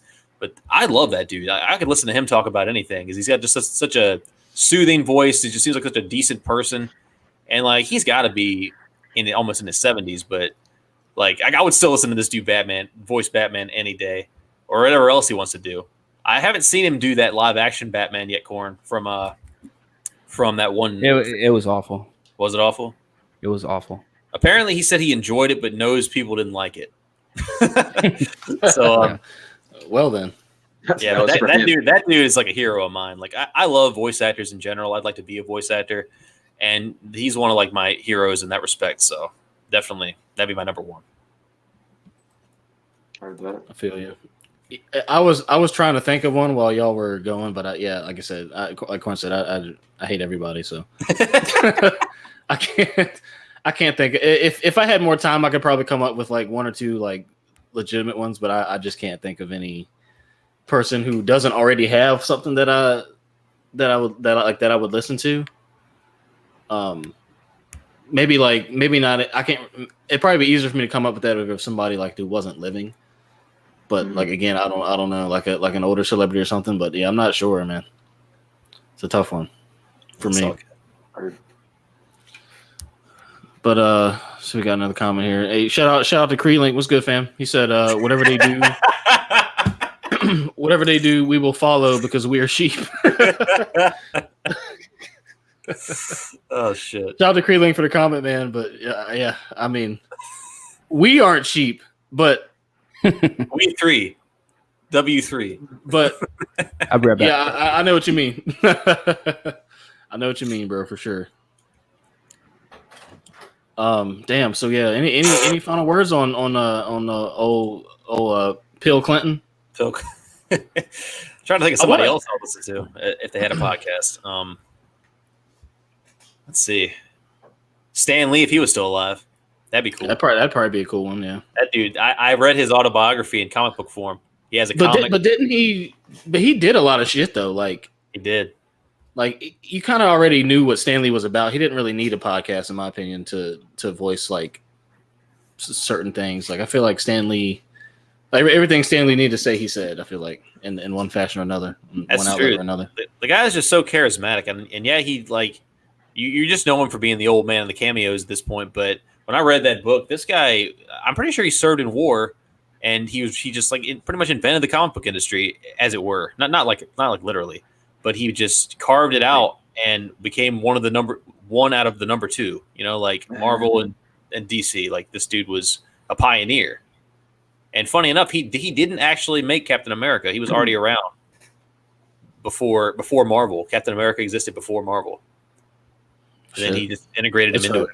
Yeah. Man, if Stan Lee was in the military, isn't that crazy though? How some of these guys they started out with that before changing like pop culture forever. Yeah. And it's just like Hendrix was in the army for a little while. And for someone who died at 27, bro, to have done time in the service and then still put out so much music and recorded so much music that's still coming out today, by the time he passed at such a young age, like I can't wrap my head around that. I feel that too, man. Wow, man. Jeez, our age. I didn't know he died that young. Yeah. Wow, dude. That's crazy. Yep. 27. Good God. He was one of the few, everybody, they talk about the 27 club and all that shit, or all the celebrities who died at 27. He was one of the first few. Yeah, him and Jim Morrison were like a year apart. Yeah, and Janis Joplin as well. She was right there with them in that time period. And Kurt Cobain they were died. The ones that, Kurt Cobain, Amy Winehouse. Yeah, she was what, 25, even younger than that. She was 27, bro. She was 27. Oh, yeah. Okay. Crazy, bro. It is, man. And you think about, even Mac Miller, man, he was 26, and the amount of shit that these artists accomplished and put out in such a short amount of time, man, is I don't know too many actors. Yeah. Yeah. My gosh. Yeah, it's really mind-boggling because, and that's the thing. Like you said, like we never hear every piece of work that these artists put out. Sure.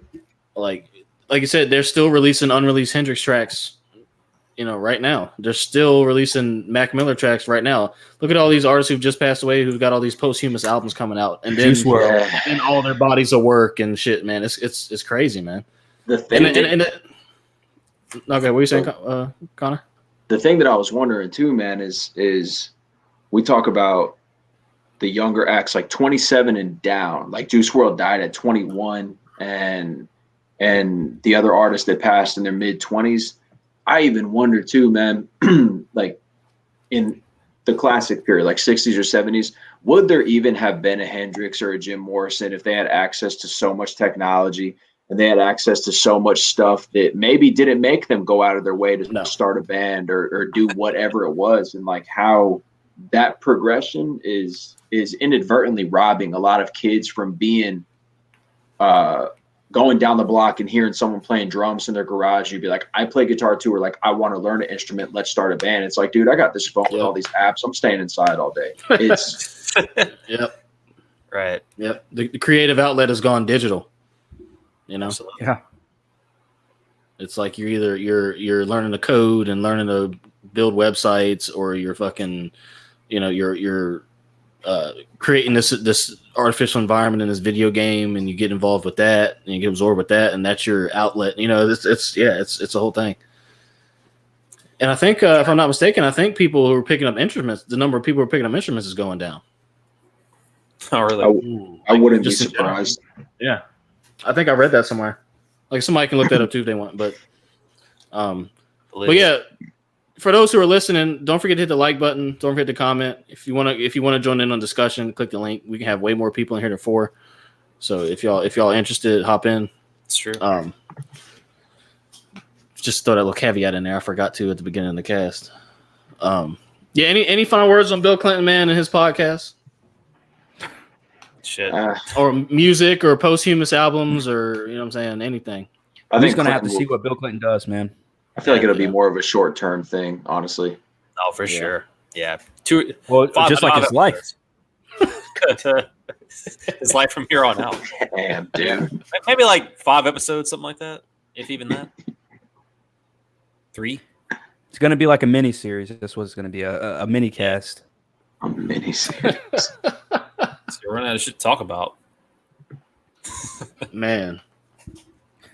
So it's interesting that we're about to transition into this next topic because one thing that Bill Clinton signed into law, which was written by Joe Biden, was the 1994 crime bill, the Three Strikes bill, or whatever the hell they called it, right? That basically singled out majority of black neighborhoods and just in general lower income neighborhoods and men in general to fill prisons, added more police to the streets, et cetera, et cetera. Also, it did something. It had some child support laws in there as well, and he had taken out some restrictions on how much like you could have to pay and all this kind of shit per child or per your income. We're about to transition into President Trump getting nominated for the Nobel Peace Prize. I just want to say, President Trump signed a fucking bill that has released a lot of people who were incarcerated for the very reasons that for the very thing that Biden and Clinton signed into law, which is just interesting. Damn, bro. But our next topic is President Trump, everybody's favorite, has been nominated for the Nobel Peace Prize. Heck yeah. Yeah, so a member of the Norwegian Parliament has nominated him. The guy's name is Christian Tybring Gijed. I guess that's how you pronounce it. Whatever. So this guy says, "For his merit," so I'll quote, "For his merit, I think he has done more trying to create peace between nations than most other Peace Prize nominees." And that guy is also a Norwegian delegate to the NATO Parliamentary Assembly. So this guy, Gijed, said that Trump's leadership has led to a historic deal with Israel and the UAE, which that's something that people had mentioned as well. Basically, Israel and the UAE have agreed to normalize diplomatic ties on August 13th, which was a part of Trump's plan for Middle East peace, as he calls it. So they're about to sign a formal deal on September 15th at the White House because of that. He also cites Trump's key role in facilitating contact between conflicting parties and creating new dynamics in other protracted conflicts, such as the Kashmir border dispute between India and Pakistan, North and South Korea, as well as the North Korea nuclear capabilities, and how he dealt with that. And these are all the words from Mr. Christian Gajit. And he also praised Trump's effort to avoid costly wars and to end endless wars, saying that Trump has broken a 39-year-old streak of American presidents either starting a war or bringing the United States into an international armed conflict. The last president to avoid doing so was Jimmy Carter, who also won a Nobel Peace Prize, might I add. So yeah, this guy. President get Nobel Peace Prize? No, I think. I don't think so. No, I don't think so either. I don't think so. No, because I mean, people who aren't presidents get them too. Yeah. No, I know that, but I didn't know if it was just common courtesy to give a president Nobel Peace Prize. Nah, Seems like something would be. I don't think they were handing those. Does Obama have one too? Oh, but yeah, Obama got one, and Right. people were upset that he got it because he didn't. People say he didn't do anything to deserve it. Oh, jeez. I mean, yeah. I mean, that's like the running joke with every president we have. Like everybody's always says they don't do anything. Right. Yeah. Well, I mean, and the other thing is too is that there's a lot of, I think, terrible shit, especially during times of war, that doesn't get maybe the same amount of broadcast that it otherwise would by presidents, because people discover things that, you know, presidents and past or present have done that it's like, damn, never knew. This is some terrible stuff. The time is come and gone. And the conversation is, it's almost, because I just see on Twitter a lot now, a lot of people discussing Bush's time in office and Obama's time in office, and even Bill Clinton, because I feel like he's popular in the meme crowd. And it's a lot of people learning about things like Jaron brought up that 94 crime bill and other stuff that took place, like, you know, various bombings of civilians and whatnot. That, I mean, it's not widely known knowledge unless you're seeking it out or just societally and politically conscious. And I think that's the other thing too with the Peace Prize. It's like, you know, yeah. You know. Yeah, and this Mr. Gazette or whatever, he also said that he's not a big Trump supporter. Says yet he believes that he deserves the prize for accomplishing more than his predecessors. And just to put in perspective, so we'll start off with we'll start from George H.W. on. So apparently, George H.W. had 5 wars under his belt. Bill Clinton had 3. Bush had 5. Obama had 7. Yeah. Damn, really? And then and Obama had 7 operations and war operations under his 8 years in office, and then apparently Trump's had none. So again, I got a question. Do you think the timing is a coincidence? Well, being that we're close to the election. Yes. Being time that he's or most likely going to get reinstated. You know, let's be real. We know this. And he wants a little extra push. Maybe maybe they set that up. I mean, Obama got, if by that logic, Obama got 8 years and he had 7, you know, operations. Right. Or it No, was involved in 7 I conflicts. I don't think Adam's talking about the war crime shit. I mean, the war operations. I think he's talking about the whole war crimes. Probably is too. But, Yeah. I think Adam's talking about. Do you think it's a coincidence that he's getting nominated this Nobel Peace Prize, so close to the election? I think is what now of all times when he didn't have any before. I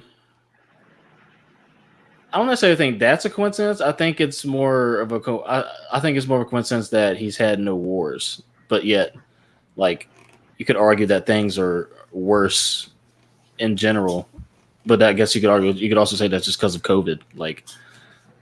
I don't. It's really weird. I don't think that he's getting nominated because it's about to be the election. But I also am not going to discount that either. So.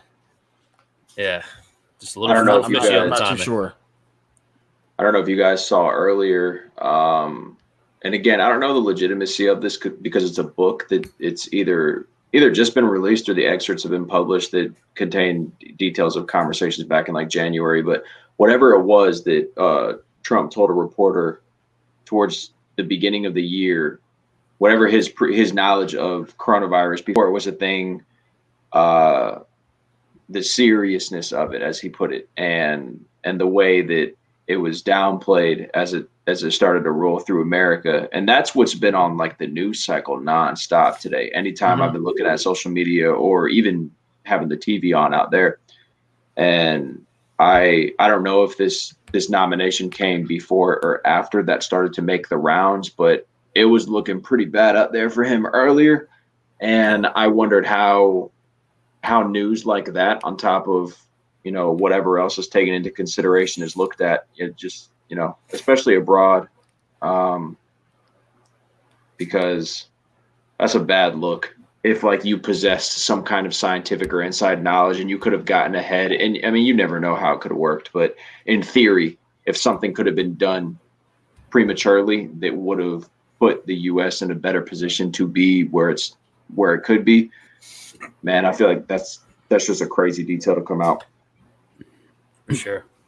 I feel you. Yeah. I think it's more of a rollout. Like, you know, we hear the term rollout all the time, right? About we see everybody doing their little rollouts before something happens.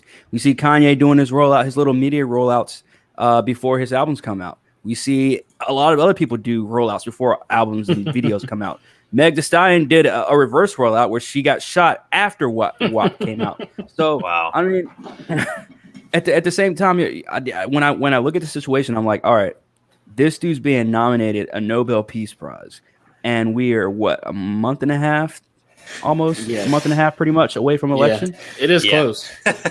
I don't know, man. But again, we can't say that every single thing that happens between now and then is a coincidence between that and the election. But again, like you said, Jaron, we can't rule it out. Yeah, I mean, we can't. Shout out to Recession Proof. He said 100% true. I think you commented that while I was reading the stuff about Trump. He said, "Give the president the respect that he deserves." Need some exclamation points in there, bro.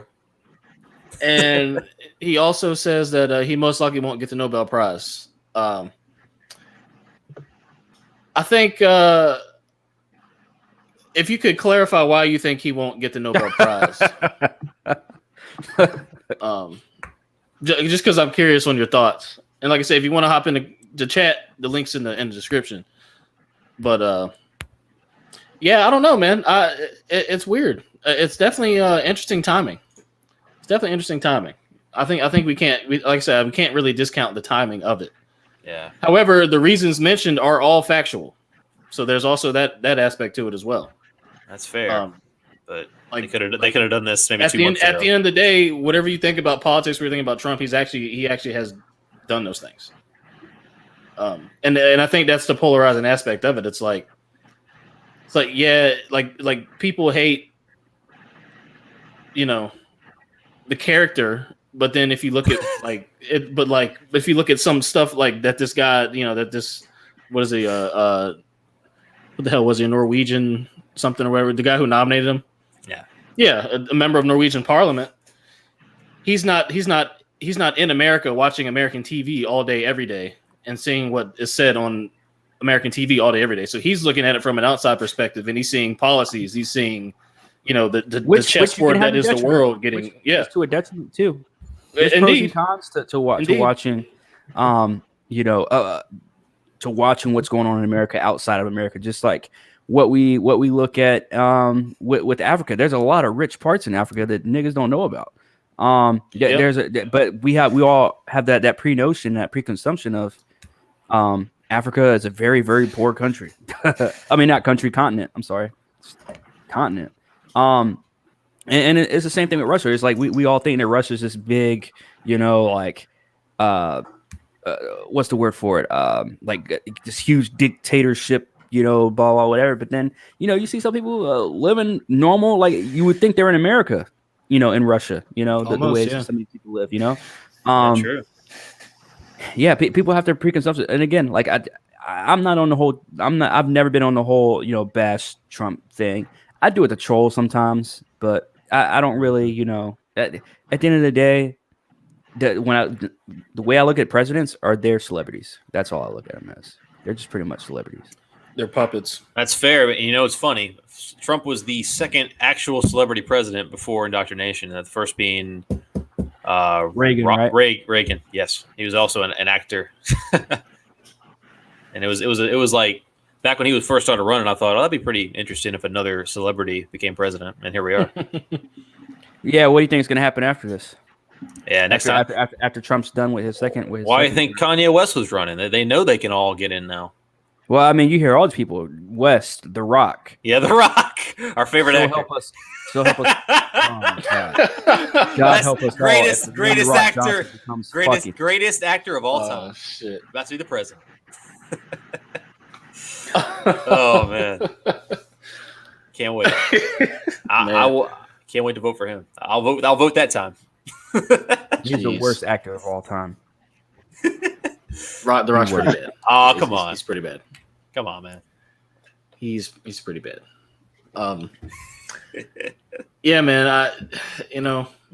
Nobel Peace Prize. I mean, you could even argue that prize in and of itself is sort of like a falsehood, right? Like I guess okay, so there are. I guess you have to celebrate something, right? You have to celebrate little pockets of successes and little pockets of things in life. But in the grand scheme of shit, is there really any peace? Has there ever really been any peace? You know what I'm saying? Man. Like it's Yeah, almost I like guess the prize in of itself is an oxymoron. I This get what dude you're Connor saying. weak over here. Yeah. This dude Connor was weak. Oh Is yeah, it? You ain't That's wrong, yo. That's a big question, man. that's a Has good there been point, peace? man. I mean, it's like we live these little like I said, you need pockets. You need some sort of something positive, right? But at the end of the day, to me, like the Nobel Peace Prize, like, I mean, granted, we can sit here and talk all this shit, like we have that right. Like, I guess you could say we're at peace compared to somebody who can't sit here and talk all this shit.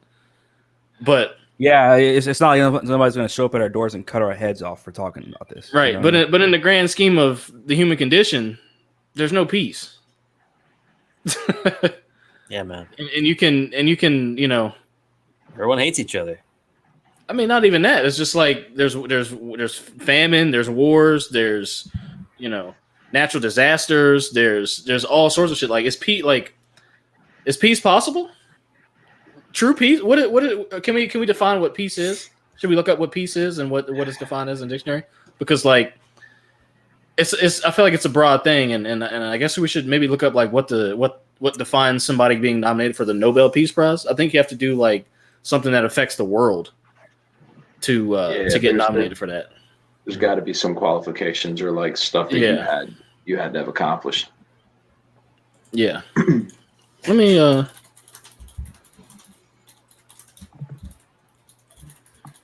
What do you guys? we can come up with some Definition. qualifications. What do you guys consider peace amongst man to man?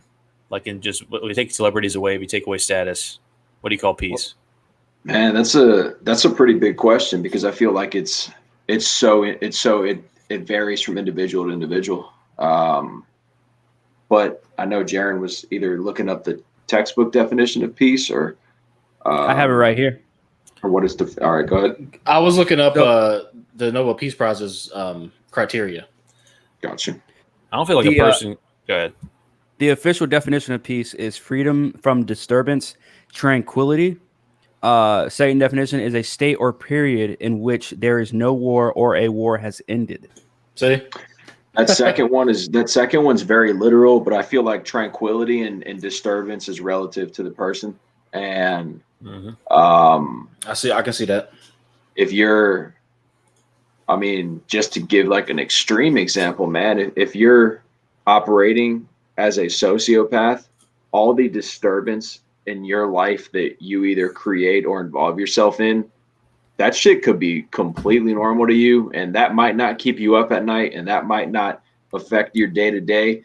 And that kind of lifestyle is not something that I think any of us would feel at peace with. But to that individual, they could define it as such. I feel like that's where it becomes an individual perspective, and that's where it's a bit harder to like have that conversation because the lack of war or ending of war is very literal. You like that's, but the other thing, that's just man being man, I guess. Yeah. And thank you for saying that because that's something I've talked about a lot is that we have this thing called the human condition. Facts. And That's fact, bro. That's I think I broke that down in the last Comrades cast about how like could we ever we were talking about like anarchy and not having any and not any nobody having any rulers over anybody, like the true like the actual definition of anarchy, Right. I remember that. from the etymological whatever perspective. I get what you're saying. What I was going to ask yeah, you guys. Go ahead. What I was going to ask you about peace, if we take away like wars and like status and the big picture, do you think a person, like Connor mentioned the individual, do you think a person can just live in peace? I feel like you can. Yes. I think Really? you can. Yes. I don't think you can actually achieve your goals and dreams if you're constantly in peace. Expound. You like need that internal mean struggle. I feel like Do you you need though? that. I feel like you need to get angry. You need to have that struggle because you want to push. You need to just keep trying to push yourself higher and higher. So if you're at peace, you'll just settle. In my opinion. What if no? Because what if that struggle is you at peace? Like people feed off of things that make that things that build character. Like people crave that. Yeah. And I think that internal conflict could be seen as a sort of peace for those people. Really, conflict being peace. That's hard to wrap my my head other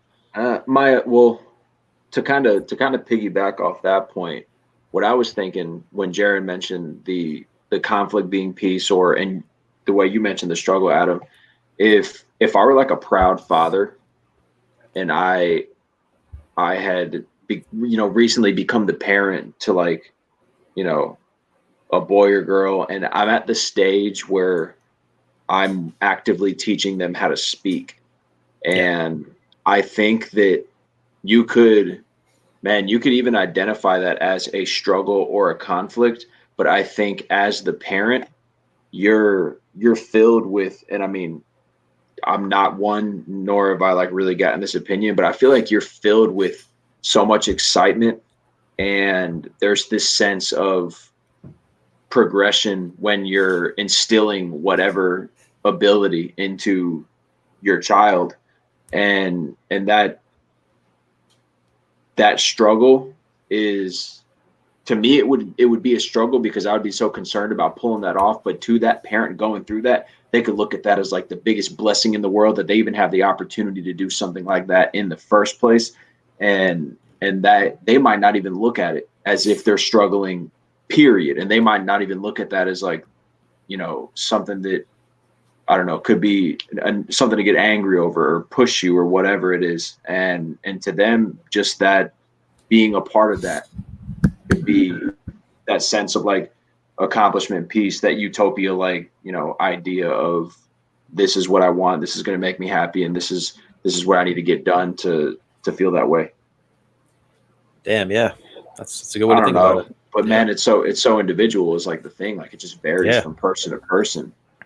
That's why serial killers are a thing, bro, because the train of thought and the mind is not like that of, you or I, and they operate in a way that they operate mentally in a way that it makes sense to them, and it doesn't make sense to like damn near the rest of the world.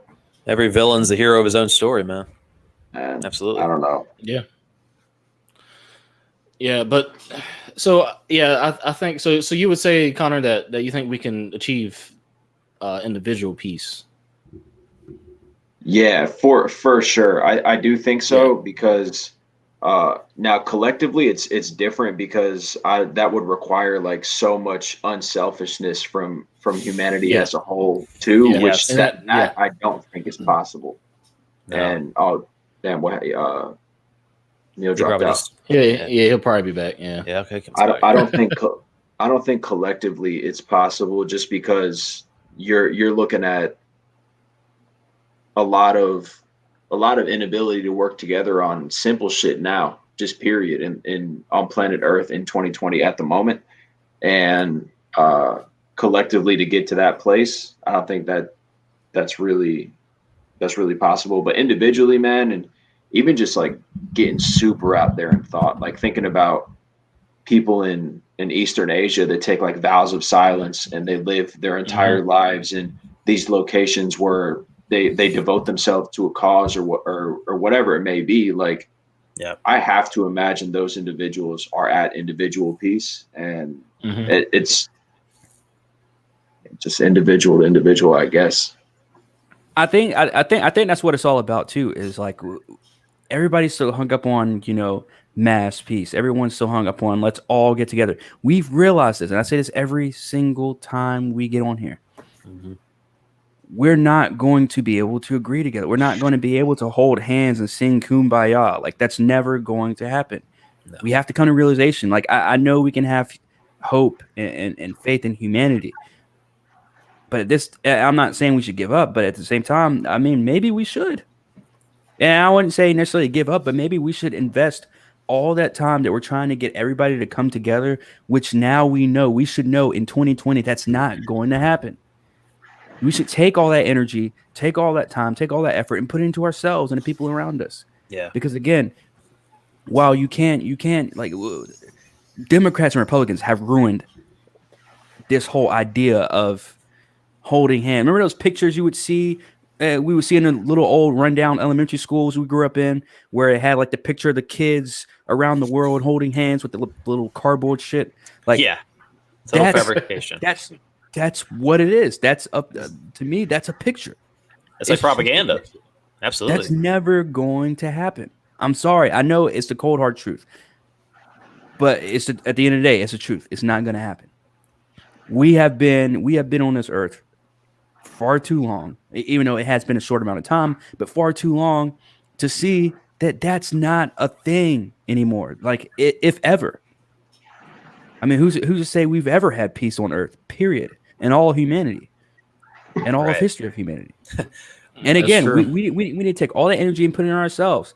And I mean, we all know that at this point. It's just like individual peace is much more digestible and much more possible and doable than, hey, we need to have peace all over the world, and we need to, hell, we can't even have peace in our own country, let alone the state, let alone the city or county.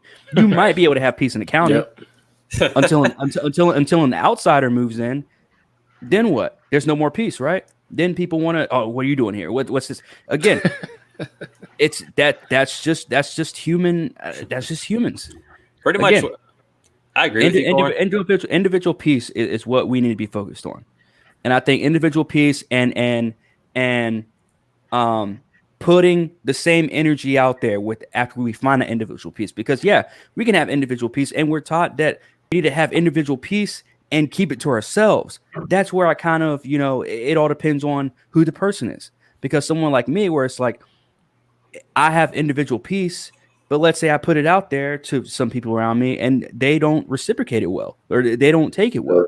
Well, that's when I take, my energy, go in my little corner, and I'll live the rest of my life with my peace, with my great energy, and being at peace with myself, and being happy with myself, and trying to, do my own thing with my dreams and goals and shit like that. Because again, we live in a world where people don't give a shit about the person next to you. No. People don't even give a shit about the people they talk to every single day and see every day that they claim they're friends with, or that they work with, or that they work for, or that, they help hire somebody, like, or they're, I'm here to help you, I'm here to do it.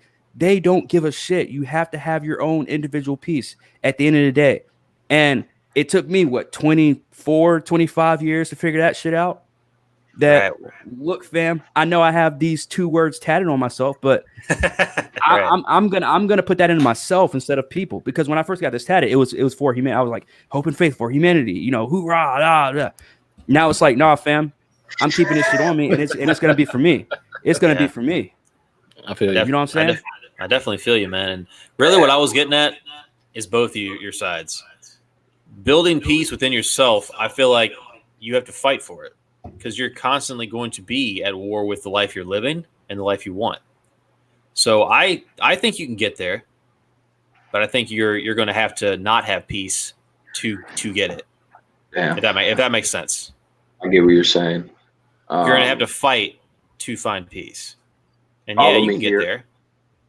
Follow me here for a second, because Neil, you said something that made me go off on like a tangent of thought, but it was when you talked about investing that energy within oneself and then applying that to the people around you, and instead of looking at the human experience collectively, you're looking at like the experience of yourself and those that you can affect immediately around you. And I think by doing that, if there's something that you could do that's going to affect 100 people right now at this very moment, based on the chain of events that will be triggered in all of your friends, families, lives, whatever it is, because from then you extend on outward, and it's like that 6 degrees of separation thing where you can be close to whoever, but it's the amount of people connected to one decision you make, and focusing that energy around your circle and thinking about how broad you can go, and then how broad your circle can go. It's the same way that like a virus spreads, and you look at it in a literal way right now with COVID, but in another way, in the sense that like, and this is not my original concept. I read this recently through an author that's been dead for a number of years, but he got it from somewhere else. And it's the spoken word is a virus that has perfect like symbiosis with its host, us, and we can activate whatever we can infect someone's mind with the word, because you spread ideology, or you can spread love, or you can spread hatred, and whatever it is, the word makes it possible for communication to take place. And without communication, I just feel a very little means of understanding between person to person. And if for instance, somebody who is putting out a positive message inspires 100 people around them to take that positive message, they don't receive that ideal without the word, and the word is infecting them, whether positive or negative, in that way. And then it spreads, and it continues to spread. And at some point it's going to meet like someone that it can't host, and then hate will develop, and then an opposition will be created, and then it'll go from that angle. But to like bring it all the way back into the original thing that you said, it's like focusing on that inner circle and the people around you, that's who your most realistic impact is. And that shit can just spread in like an idealistic way where it just goes and goes and goes and goes. Yeah. Yeah, that's some real shit. Absolutely. That's some real shit right there. So I'm gonna bring in Scott. Hey Scott, what's good? What's up, Scott? Oh wait, oh hell, I think Scott's a troll. What's up, bro? Hey Scott, we're not going to show your Pornhub views. Nigger. Oh shit. You got anything productive to say, Scott? He's already gone here, dude. That's what I'm saying, man. It must be Black Ops. I didn't know we were playing COD. No, yeah, y'all didn't want to see what he tried to share on the. Yeah. Anyway. Are you serious? Yeah, bro. Dead serious. Oh man. Dead serious. You see shit like that right there. Got the link open, Jaron. Anybody can do that shit. No, yeah. Okay. Oh, I'm not worried about that. I'm saying that just proves the fucking point right there. yeah. That proves the point. Thank you, Scott, for joining and making an ass of yourself and proving our point, which is that Yeah. you can be talking about all the shit that you need to talk about. God, I don't even know what needs to be said, man. Like that. Bruh. So stupid. Like, what the fuck, dude? Hey. There's that guy. Is this Creed Link or is this Scott? Scott's on a different account. Nah, Creed Link's has been a listener. He's muted. Creed Link is with 2 E's. This guy's got 1 E.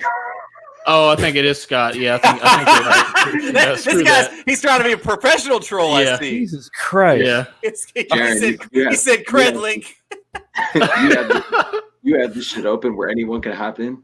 Well, yeah, we usually do that. We usually have like an open platform, because we usually get like last night we had like a bunch of people come in. Not a bunch of people. We had a few people come in on the half-ass last night on the open link. But tonight, apparently, this guy, I don't know. This shit is crazy right now, fam. I thought we actually legit had somebody that wanted to come in. Yeah, bro. That's just. I'm gonna have to keep kicking this dude. I'm super dead. But hey, we're doing something right. We got our first troll. We're doing something right. Yeah. Damn. I forgot what we were even talking about. Yeah. We're talking about something useful. Peace and this building, guy hates building this guy's not positivity about that. within yourself. You know what I'm saying? Yeah. Something that homie clearly doesn't have. So, He's not about it, bro.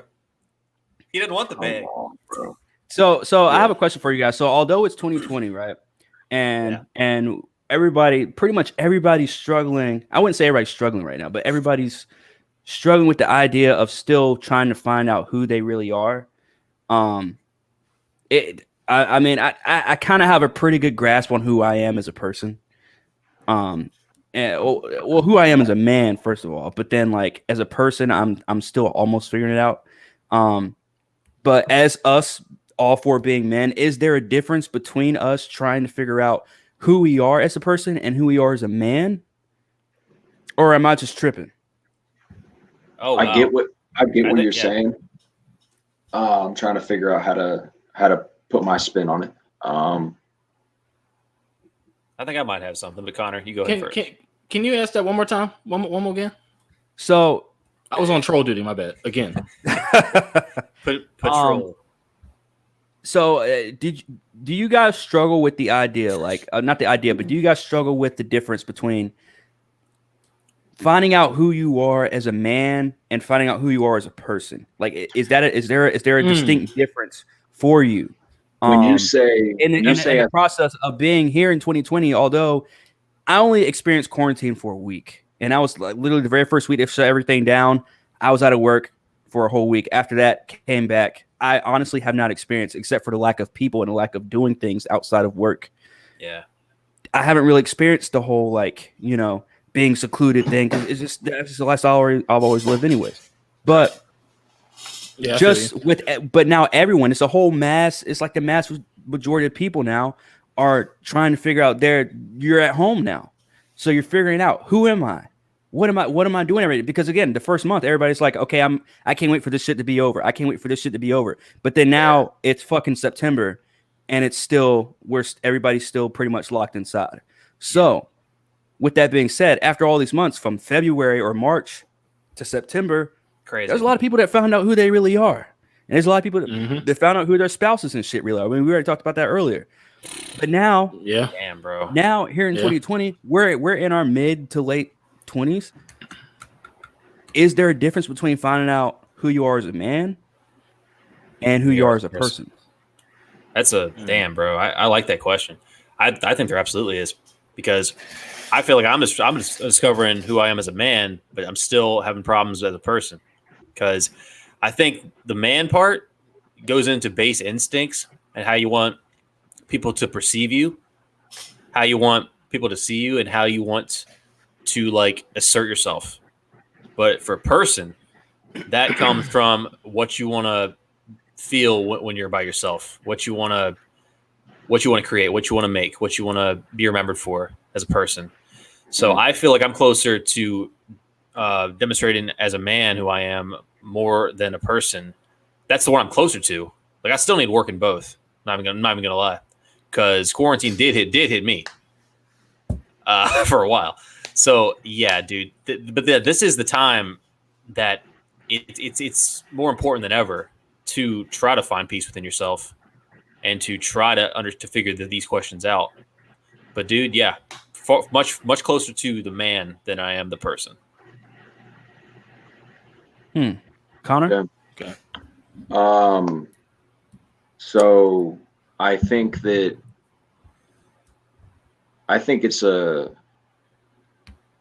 something that probably never ends, bro, in terms of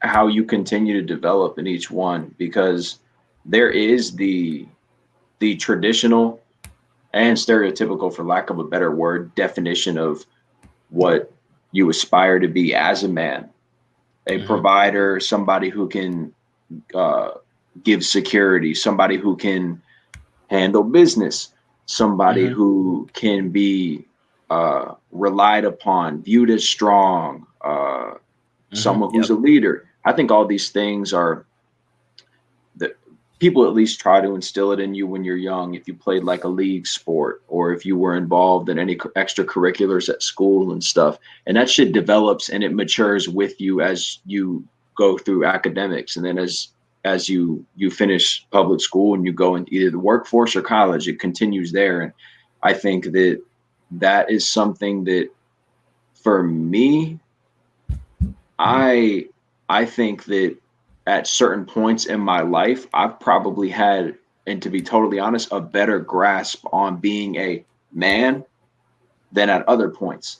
And those times came with, a lot of the address changes that I dealt with in in Virginia with shady realtors and having to walk into an office and handle whatever business it was by myself with, you know, no support, whether morally or financially from another. And then locking into a situation where I met all you guys. And I think that was a time period when I had a lot more control over the situation as opposed to now when, you know, you might be working somewhere, you might have a position with a company, or you might have a role that you play in your job. And it doesn't matter how good you are at that shit. And it doesn't matter how well you do, you're sidelined, period. And you might not be doing whatever. And that can hurt your ego, that can hurt your pride. And I think for me, what Adam was saying, speaking to the legacy that you want to leave behind as a person and what you want to create, whether it's art or the impact on those around you, you can separate that from the traditional or stereotypical role of finding yourself as a man. And I feel like during the quarantine time period, I've gotten closer to who you want to be as a person, just because I've graduating from college during the quarantine and being able to dive right into working on music shit full time. That's something I've never had the opportunity to do before. And I was able to take a few months and say, I'm going to give as much energy to this as I possibly can, when beforehand, being a full-time student, that was a part of what I looked at as like my man duty. I got to finish college. I got to finish this aspect. I got to check this box and getting to a point where I can stay busy with a passion project and something that means something to me outside of, you know, whatever external duty I have. That was something that I got closer to. And when Adam was saying the quarantine hit him at a certain point, it's only recently started to affect me in the sense that, like, I'm becoming way more hyper aware of like myself, and I'm focusing less on like the outside world. And but long answer, less long. I think right now at this point in time, I'm closer to like that person than the other. That's good, man. Yeah.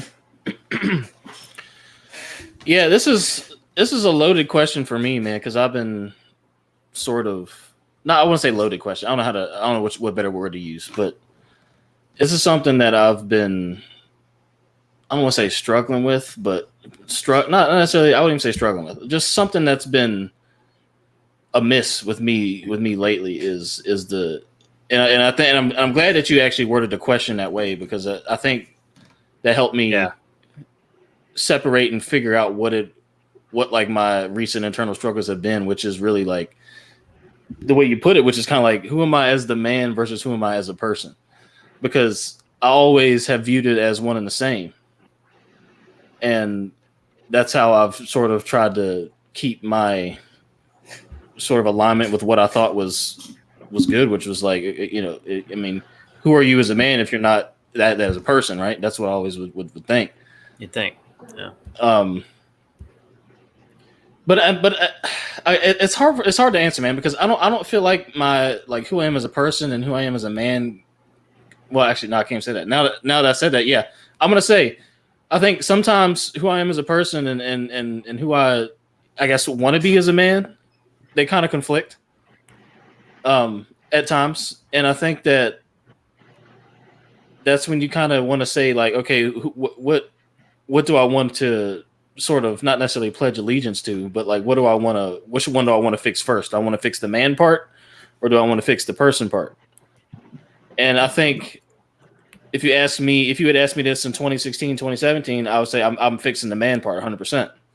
Mm-hmm. And I got the man part fixed, which made me feel better about as a person. But now I feel like I've lost what I was as a person. Damn, so bro. Now I'm trying to feel like, I'm trying to heal what it is for me to be a person. So like the man stuff, I've got that down. I'm good with that. I think for me that's working. That's okay. You know, that's okay. But the person part, I think that's what I'm actually struggling with right now. So I think for me, I'm definitely, I've got the man more or less where I want to be at with that part. But the person part is where it needs some TLC. Yeah, I definitely agree with that. Yeah. For me personally, absolutely. And that's Great real. answers. Great answers. That's Corn, real. you got to do it now too, bro. Can I answer your question? Yeah, I'll say, you know, in the beginning, I always thought, you know, you gotta pretty much what Jaren said, like you have to. At an early age, I always had the impression. Nobody ever told me or anything like that, but I always had the impression of you gotta form the man part first. Like you got to feel like a man first in order to feel like an adult. You got to feel like an adult in order to know who you are as a person, right? Mm-hmm. At 27, I don't know if that's the case. You know, it's I'm starting to find out more and more about me as a person than as a man. But I also feel like the more, not more comfortable or content, but the more you accept who you are as a person, and the more you're like, okay, I'm starting to feel myself. Like I know who I am. Like I start to know, okay, this is my personality, and I just have to accept. Like I just have to accept it. Like we talk about this all the time, Jaren. Like growing up, we were kind of on both sides of the fence, where it's like, Yeah. you know, being in a part of the Black community in our small little town, like some people viewed us as like, you're not Black enough, and then you know you go on this side, it's just like, dude, like come on now, like you're Black, you know. But at the same time, Yeah. it's just like, it's like, fam, when you grow up in a situation like that, or like an environment like that, it is kind of tough to figure out who you are as a person. And then let alone that kind of hurts your ego a little bit as I'm trying to become a man. It's true.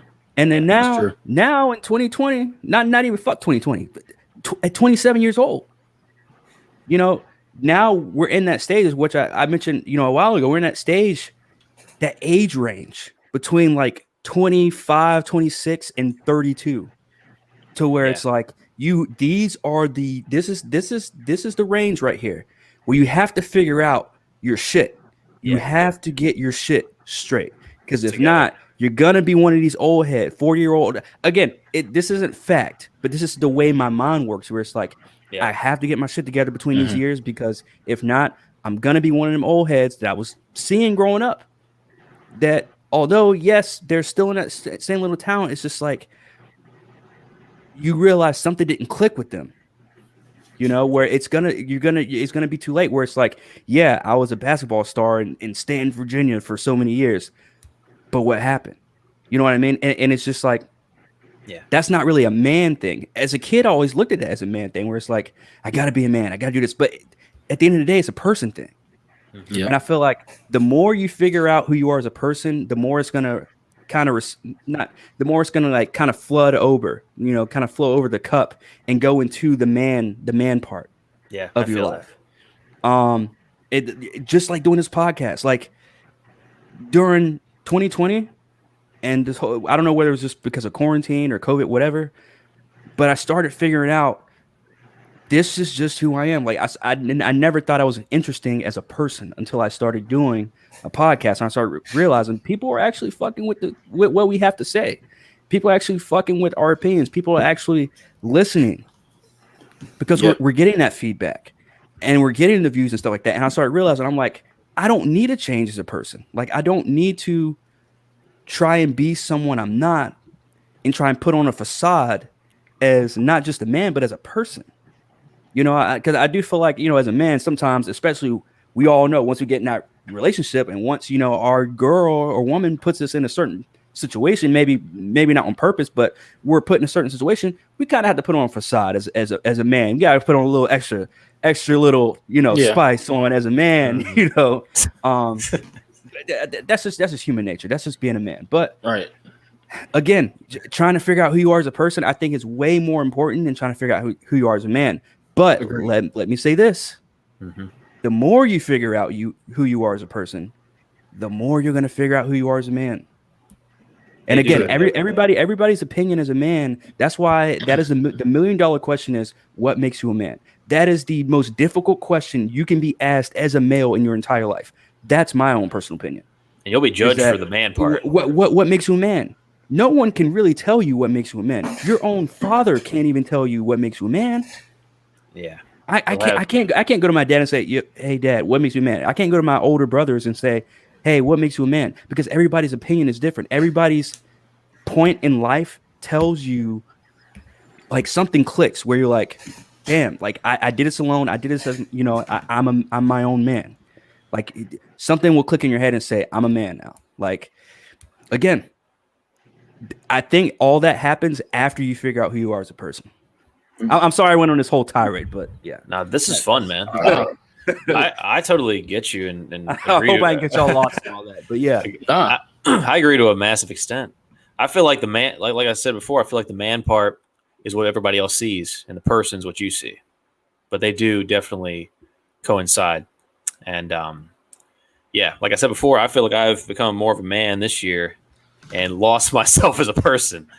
But yeah, they are very quintessential to connect. and sometimes that happens. Sometimes like, and I'm not saying that's not necessarily a bad thing either. That's an experience. Like sometimes you have to check your own self because niggas won't check you themselves because whether you didn't tell them, you fucked up as a person, but you kind of elevated yourself as a man. Like it all depends. But at the same time, it's just like sometimes you got to check yourself. You just got to check yourself before you wreck yourself. 100%. Yes. Yeah. 100%. Very, very good phrase. Whoever made that up. That's real shit, man. Yeah, that's some real shit, and yeah, I think I'm actually doing me. I think I've checked myself recently, and in the process of checking myself currently. So yeah, that's pretty much a good analogy. Yeah, Totally. But that's all with that's all with personal growth though, right? Like you gotta be able to check yourself every once in a while. You know what I'm saying? You do, especially if you don't have, like I said, anybody to check you. Oh, Which man. luckily we're all a group of friends where we check each other on a daily basis. Well, maybe not on a daily basis, but we're not afraid to Check each other. You say like, to check each other. Yeah. Right. I think that's also something that's lost in society because everybody wants to make sure that everybody's happy and their needs are met and you know what I'm saying. That's why the older I get, the more I realize like I'm definitely like my sister and I are definitely related because it's just like she stayed away from people for so long, and like now I gotten older and I'm like, dude, I really fucking can't stand people. It's just like you can't like that's why I don't have that many friends. I really don't because it's just like it's just too much of like nobody's gonna tell you what's real. Nobody's gonna be real with you. Nobody's gonna check you. You know what I'm saying? Like nobody's gonna check you on the stuff they should be checking you on. They'll check you on some dumb shit, but they won't check you on the shit they're supposed to be checking on. You know what I mean? Checking you about. Yeah, so. You kind of have to bring it up yourself and start that combo. But yeah, it's unfortunate, but that's just the majority of people, man. Once you get a real close collect few, keep them because friendship ain't what it once was. I can tell you that, man. I tell you, I kind of wish we were all born back in the 80s or 70s because. I don't know. I just feel like we'd be closer to others. Like we probably have a tighter, a larger clique. Maybe. I'm good with the clique I got. I mean, I'm good with it. I just mean like I feel like without the need to get all this free attention coming in through apps and what have you. I mean, people were born and have that. I mean, they do that too. That's the thing. Yeah. And man, to what you just said, Adam, about the attention and what you get through the apps that we now have that are almost acting as like a relationship themselves. I speak facts. They do. I speak to people, bro. I speak to people that I know in real life, and I hear them be completely miserable in whatever situation they're in. And then 2 hours later, Facebook and Twitter is, fam, I'm living my best life. And I almost, oh my gosh, I don't know how to bring that up without being insensitive because maybe it's a coping mechanism. Maybe it's something that helps them take themselves out of that misery that I'm experiencing in conversation. But boy, is it telling when you think about all the people you maybe haven't spoke to in a long time or aren't that super duper close with, but you still have some means of communication, whether it's like, you got them as a friend on X, Y, and Z or whatever, and you see them living that best life. And then, man, it's something that I think a lot of people who maybe didn't have that self-awareness beforehand are having now, especially since people are forced to spend so much time with themselves, and the circles maybe they are a bit smaller just because, you know, who's there for you when you're down, right? But speaking of friends personally and seeing them be miserable in person and then seeing the internet have a totally different reflection, man, I can only imagine what that's doing to people that I'm not speaking to on a daily basis or that I've lost touch with, but I still see in passing online is. Oh yeah. Crazy. And I'll be the first to tell you too, like, and I know I'm not the only one, but I'm going through some shit. I've been going through some shit pretty much through all of 2020. But it's but this has been, and like you said, a coping mechanism. Like doing a podcast, you know, playing video, like just random stuff has been a mechanism. Maybe not a coping mechanism. I don't even want to use coping as like a kind of form of means, but it's an outlet. You know what I mean? It's something that I enjoy doing, something that, you know, I can, and anybody that knows it, like you guys know me, you guys know that I still carry the same energy even off of a podcast when we're in conversation. You know, I'm not like, oh my God, I'm so miserable. Like that's just the person that I am. It's just like, even though I'm going through some shit, there's much worse shit that could be happening. So it's just like, it is true. You know, I have other outlets. Like I can't imagine being this miserable and living somewhere where I can't do this, or living somewhere where I can't play video games, or living somewhere where I can't, you know, just be who I am. You know what I mean? So yeah, like what you were saying is very telling. Like I'm glad you said that. It's a very good point. It's always worse for someone, but it's always better for others. You just got to find your balance.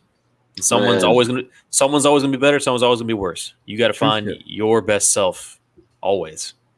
I went to college with someone who was like homeless, and they were flexing on a gram hard, and I was like, fam, I can't even, like, I feel like a criminal just sitting here watching this happen. I had to like unfollow him, dude. Like I was like, fam, this is nuts. Like you don't even live anywhere. Like, wow. That's what the world's done. That's what social media has done for people, man. Right. Absolutely, it has. That's the Bow Wow challenge in their case.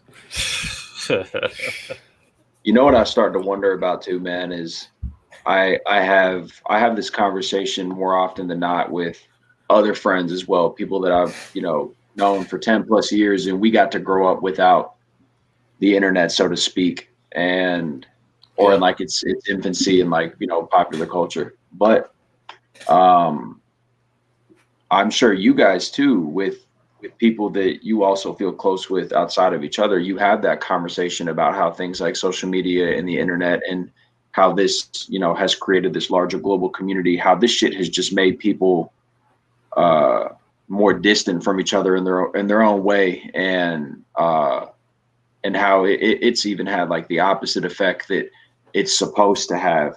And I really wonder though, how many of those conversations, like that self-awareness is important, but how much is that shit truly acted upon? And how much of it is just an acknowledgement and we're here in this moment and we get to say it and then we move on. And then it's like, you know, it came and went. And that's a part of that thing too, Jeremy, when you were talking about that human condition and being just being and just existing. And I think that's a lot of the shit that like towards the now of quarantine. At the beginning, I think there was a bit more optimism, idealism, and like hopefulness about what, you know, whatever was coming, and which is why I was able to optimistically take myself into whatever, you know, project I was working on and am still working on. And while that's going great, and I've been able to maintain a steady creative diet of music, there's also that part where like, bro, that existential dread where you just become way too uncomfortable with existing, and not in like a morbid way, but in a way that it's like you're just hyper aware of everything, and like the life is being lived on this precarious stage, and that shit becomes uncomfortable. And it's to the point where it's like you don't say this shit to people because you know how it sounds, and you don't, and you yourself, you're not feeling a certain way, maybe one way or another, but you know, vocalizing that it could be concerning to someone else, because you start to give the impression that you're like disassociated or you're detached or you're not connected to the now. Dude, Connor, you're going into my fucking soul right now, bro. And I recently verbalized some of this because like I'll be thinking this shit in my head all the time, but I won't say it. And I did, and the reaction I got was exactly why I don't say it, because it was and then I'm like, all right, I'm gonna reel this back in, and we're leaving this conversation, and I'm about to go into the next room, and I'm just gonna try not to deteriorate. But jeez Louise. But man, and like I spent like I had like a 10-hour marathon of like extremely aggressive like mid 2000s political punk rock records, and like that shit just became overwhelming on top of a bunch of car problems I'm having, and then everything started to feel like, bro, what's the point of anything? Not in a morbid way, but the thought was there. And if you stew in that too long, man, that's been my experience with like the personal aspect of like quarantine as of right now. Dude. And let me tell you something, man. I've going back to pinpointing what you said and what Adam said too. When you were saying about what you were just saying just now about how like what is life, like having that not necessarily a breakdown, but that point where it's like, fuck, everything's going wrong. What the fuck? Like, what's the meaning of any of this shit? Like it's gotten to that point where it's like, fuck. And then to go back to what Adam was saying, where it's like, oh, I wish we could go back to the 80s and stuff like that. Let me tell you something, fam. Imagine if the internet did not evolve the way it has. Would we be in the positions where we are in life right now in terms of I packed up everything and moved to go follow my dreams? Would I have done that 20 years ago with well, I wouldn't say 20 years because we still had somewhat internet, but 30, 40 years ago? And would we still have the same relationship with our friends as we do now? That 30, 40 years ago, if we moved away from home and went to go follow our dreams? Not if you move. No way. Not crazy. If you move. You have to stay in your hometown forever. But yeah, crazy. Man. The internet does have pros to it. Oh, absolutely. Absolutely. But, you know, that's to me, that's the biggest pro of all. Is like, fam, within a click of a button, I can reach anyone. Within a click of a button, I can text Connor that I text you all the time just to check in on you. Or just to bullshit with you and talk about just talk about Joe Budden podcast, you know. But and same with Jaron, same with Adam, same with our other friends. Like we all have those different connections because I wouldn't say because of, but I guess it kind of helps that we have internet. You know, it does. That's a good point. And it's also, man, it's not because it's convenient. It's because you care. Because there is an aspect of going out of your way to do that, and man, I did exactly what you did when I moved to Virginia, which is what even allowed me to be a part of your three's lives and in the fucking first place. And had I never done that, dude, I don't know what the hell my life would have started becoming here in Florida, because I could see where it was going, and it was not going well. And then going up there, man, I lost my way a little bit, and then coming back and being able to go into something new and follow that route, it was telling for me to be able to still, like, fam, we all met in September, or I met all of you in like October of 2017. That sounds crazy to say because it's 2020 now, and just thinking about September 2022. Yeah, there you go. I moved in, bro, September 1st or September 30th, because I got out of that lease early when I told them I was going to sue them for that mold in my apartment, which I couldn't have because I don't have like the means to do it. But yeah, I packed up all my shit. I was in Charlotte the night before going to a show, and then I slept in like the parking lot of my old apartment complex in my car before I picked up the keys, and then moved in, and then met you that day. And had I not gone up there in the first place, done whatever, I wouldn't have been able to bring back that friendship and be here speaking to you guys now. Period. And I know we're getting to some deep shit right now. No, that's the best. But quick question for you, because I'm dealing with this own personal experience right now, where it's like, do you feel more comfortable? Because I feel like everybody should have, just like how women have hoe phases. I feel like us men should have piece of shit phases. I feel like we should have, like, because literally, like, do you feel like moving away from home, you kind of feel a little bit comfortable to just kind of figure things out better than being near your family and stuff like that? Like, because that's the exact way I feel. It's just like, I feel like I had to move away from home. Like, I had to just be away from everyone in order for me to just be a piece of shit for a while and just kind of just figure shit out. You know what I mean? You know what, Corn? And kind of not have that pressure. You know what I mean? I feel like I'm in my own way in the piece of shit phase too. I know I don't like speaking on like a badge of honor like you do, which is hilarious. But I absolutely agree with it. Yes, yes, this is the worst year of my fucking life, and I'll say that on an open platform. Likewise, I'll say on an open platform behind my fucking avatar. I don't give a shit. But yeah, dude, let me tell you, and we do need it. We do need it, because I was talking to. I feel like people, not just men, but people, we kind of need it in general. Like, once we become an adult, because again, look at the cycle of life.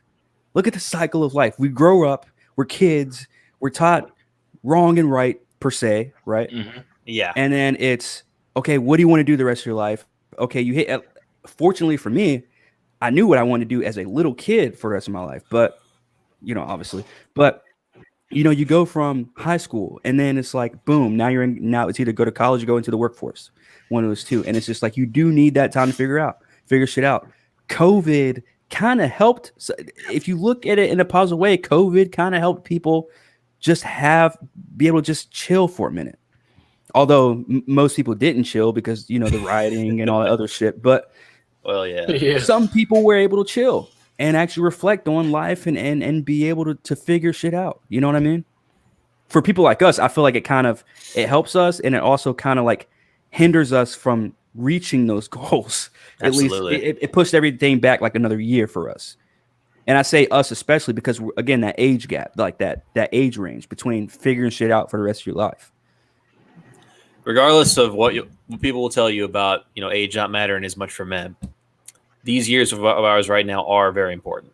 Regardless of what anybody tells you, that's why, like, even if somebody tells me it's all good, you're still young, I'm like, no, I mean, I am, but I'm not. Like, we are at a point where these are the years we're supposed to find out who we are.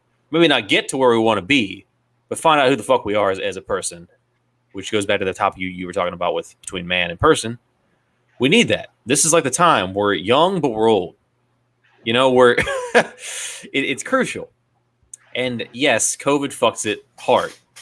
Especially, if something happens where you're stuck at home even more than you were before. In my case, dude. These are times that we are fighting internal battles more than we ever have been. And maybe it's going to make us all stronger for it. Who knows? There's a positive spin on things, right? Maybe at the end of this, we will be stronger than the people who maybe didn't suffer as much. Now, I know COVID hit everybody. But what if, Corn, a man didn't have his piece of shit phase? Some people don't. Yeah, I mean, just like some women don't have hoe phases, and they turned out great.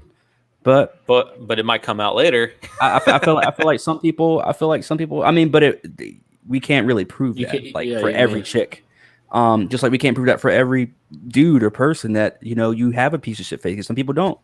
But I do feel like some people need it. Like I feel like most people that live your average life, where it's like, okay, all right, I finished with college, I have to get a job, or I finished high school, I have to get a job. Yeah, I feel like there's no room for fuck ups per se. But again, we make it work, right? We fuck up and make it work. Yeah, you have to. I mean, yeah, that's true. Yeah, man. I mean, a big part of my brain is something bad gonna happen whenever, like, I'm looking at whatever the hell it is that I'm approaching decision making. And yeah, bro, I mean, Virginia was like the biggest lesson for me, because that's where I figured out damn near everything I needed to figure out at that age and for that time. And it's what it's what helped me, like, I don't know, approach shit differently, even to like this very day, man. Like just thinking about how, like, you know, yeah, Connor, you're dude, definitely more mature than me because you had that in Virginia and I'm having it right now. I mean, bro, like the height of like my drinking was when we were living together, and like anytime, like, you know, I mean, dude, it was an every night thing for me for like months on end, and then, but it was there where I realized I was like, damn, this has been my life since I was like 18, even before I turned, you know, whatever, and like now, and like here I was at like 23, and I was like, damn, man, this shit sucks, and like I'm feeling like trash for a young man, and. I remember you saying that shit too. And like when I moved back here, like I quit smoking and drinking 2 years ago in July, like that just passed, and that would have never happened had I not moved, because I got it even more out of my system when I left, when I didn't have people checking me, when I didn't have people being like, yo, tighten up, or like, you know, slow down, or you're spending thousands of dollars on like fucking a habit that is going, not doing you anything. And so then for me, it was just better to be like, all right, well, I guess that's it. And that part of like, you know, that should have been your undoing. And that part of my personality, I would have never gotten to fix to the, you know, I guess the piece of shit thing that Neil was mentioning. I would have never gotten to fix that had I not gone, I don't know, harder than like I had before when I was up north. And then I brought back like a different attitude to Florida. Yeah, dude. Wow. Straight up. Inspiring. Very inspiring. Yeah, stuff. because I didn't know that any of you guys felt the same way about that, because I thought I was the only person that was just like, I have a piece of shit face. Like do I? You know what I mean? Like, am I crazy, or do we feel like, do we need that? Like, but you're always funny about it. Whenever you say piece of shit, it's always like making me laugh because you always like. Oh, I mean, I don't literally. I don't mean literally a piece of shit, but you know what I mean. Like you kind of you feel like crap, you know? Yes, you feel absolutely. like a bum, or you feel like, you know. For sure, man. You guys know me. You guys know I use like these extreme terms, but I don't really use to the extreme. Oh, I know. Yeah, no, it's all good. For sure. We all have fun. Shit, man. Yeah. As I knew when Connor joined, we'd be getting into some deep shit. Like we always do. Hey, always, man. Always. Shit, that's it. About to say that's every cast, but that's all of us. Yeah, man, it's nice to be back with you guys for sure. To talk about this stuff again. Yeah. Yeah, man. Yeah, I've had a piece of shit phase too, and I think it was necessary, and I think it helped me. So, yeah.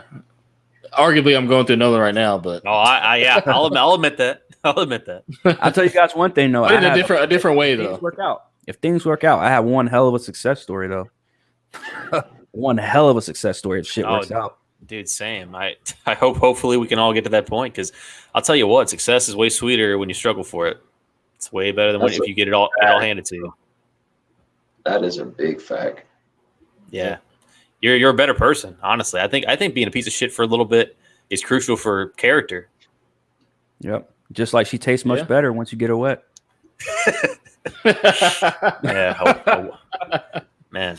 I mean B. Man, is that a quote from Gandhi? You just recited for us? No, that was Abe Lincoln. I'm sorry. Gotcha. I thought it might have been on Clone High. They were best friends on that show. I thought it was one of them. Yeah. Abe Lincoln. Damn, man. Well, shit. This has been definitely one for the books, man. As always when we have Connor on, it's one for the books, man. So, anybody have any final words? Any final, any shout outs, any plugs, any, you know what I'm saying? I just want to thank Connor for coming on, man. Like, that's what I was going to say to you guys. This is amazing, man. That's what I was going to say to you guys, man. I have so much nostalgia and so much fondness for 2017. Even though that was arguably one of the worst years of my life, there's still so much about it that was extremely dope. 2017 was a good year for me. Yeah, and meeting you guys, same. And man, that was the brightest spot of it, was being where you live makes all the fucking difference. And and having a roommate like Neil, and then being introduced to family and friends who I'm talking to remotely right now, and 3 years to the month it's not something that like it's not something that I foresaw out of picking up the keys and deciding, all right, I guess this is where I'm going to live. I need a new spot in 3 days, and seeing friends do things that make them excited, whether it's art or sports or, you know, tech, that kind of shit inspires me in turn. So you guys doing this and being steady about it and being consistent, and this is a part of following your dreams, guys, and Straight up. and being invited to partake in it is something that I'm super duper grateful for. And it really reminds me of kicking it in the kitchen or going on the back porch or talking outside when it was hella cold and till 5 in the morning. and that kind of stuff, man. Like, I do hold on to that kind of shit. I do think about it whenever I'm having like those existential dreadful moments, because I'm like, damn, life was so dope at one point, even when it didn't feel like it at the time. So like, man, it's gonna get that way again. Yeah, Like, Bro, Yeah, I think about that. I think about stuff like that all the time, though, because again, like I think about those memories. I think about the memories of one of my favorite memories of all time is like that. It was a weekend, but I want to say back in 2015, where Adam and I, we literally like we packed for like a weekend and just went to go visit Jaron, like his last one of his last weekends in college. Like that was one of the most craziest, awesome, like man. most fun moments ever. We did so much stuff. And then after that, going to the beach, you know, taking a beach trip with y'all and Eric, Jaron's old roommate, like, Bro, oh my and then hanging out at fucking I forget the damn place now, Stonegate, like hanging out at fucking Stonegate, like almost every Friday night, and then bringing Connor into the group, like, it was awesome, man. Like, just everybody was close, like everybody was nearby. It was never a hassle, dude. Ugh. I think about that a lot, man. And like, I used to complain about it, but I'm gonna keep it totally a buck with you. There's more of that shit that I miss than I don't. Yeah, I feel that. Yeah. Like, I miss more about it than I don't. Yeah, man. I mean, I could even see the two of you are down here in Florida. I could even see us at some point, you know, hopping in together in my car and driving up to Virginia and linking up, you know, four-way. Well, and so I'm thinking about doing. I'm never going back. I'm never going back. You should, man. You should come back and say hi. I'm never going back. I'll be going back at some point. I have to, No, man. Like, I made a deal with myself that I'm not going to go back until I'm successful. I feel you on that. I feel like Forrest Gump. Like, I feel like I need to make Mama proud before I go back. Dude, Yeah, I miss that's Richmond and I miss DC. I feel you. I plan on actually visiting DC if I go back this coming week. Actually, funny you mentioned that. We'll see how it works, but yeah, I miss that shit all the time, man. Like, why do you? That's why I visit home like at least once or twice a year. That and Baltimore were my favorite cities, man. And Baltimore's beautiful. Yeah, I had a lot of my like biggest growing experiences, like greatest memories, and like the connections that I never would have expected to make in those towns, in those cities. And it's weird, man, because I'm sitting here in Tampa, but I know exactly what's going on up there. Maybe not to the T because shit's changed, but I know what those places look like, and I know what those streets look like, and I know what those apartments look like, and all of that. And like, I can see, you know, my old room at Stonegate, and I think about that shit, man. It doesn't even feel like a part of life that I lived. It almost feels like it was someone else's life, and like, I just know it very well, and I've seen it, and I've read about it, or I pictured it, and knowing that shit was like shit that I was actually a part of. I think that's what gives me some of that boost when I need it, man, because like, I'm looking forward to creating those future memories that remind me of that shit, and I'm holding out for that. Dude, oh my gosh. Facts. Ugh. Facts. Straight. 100%. But yeah, Connor, thank you for coming on here, man. Like, again, man, I know I've been telling you for like the longest time, like, dude, we really need to have you on Comrades. Like, we really got to have you on Comrades. Like, I just had you on a few months ago, on half-ass. I was like, bro, we got to get you on Comrades again, bro. And dude, like, I'm hella sorry it took this long, but when we were going into it, I was like, dude, I already know I could talk to you guys for hours, and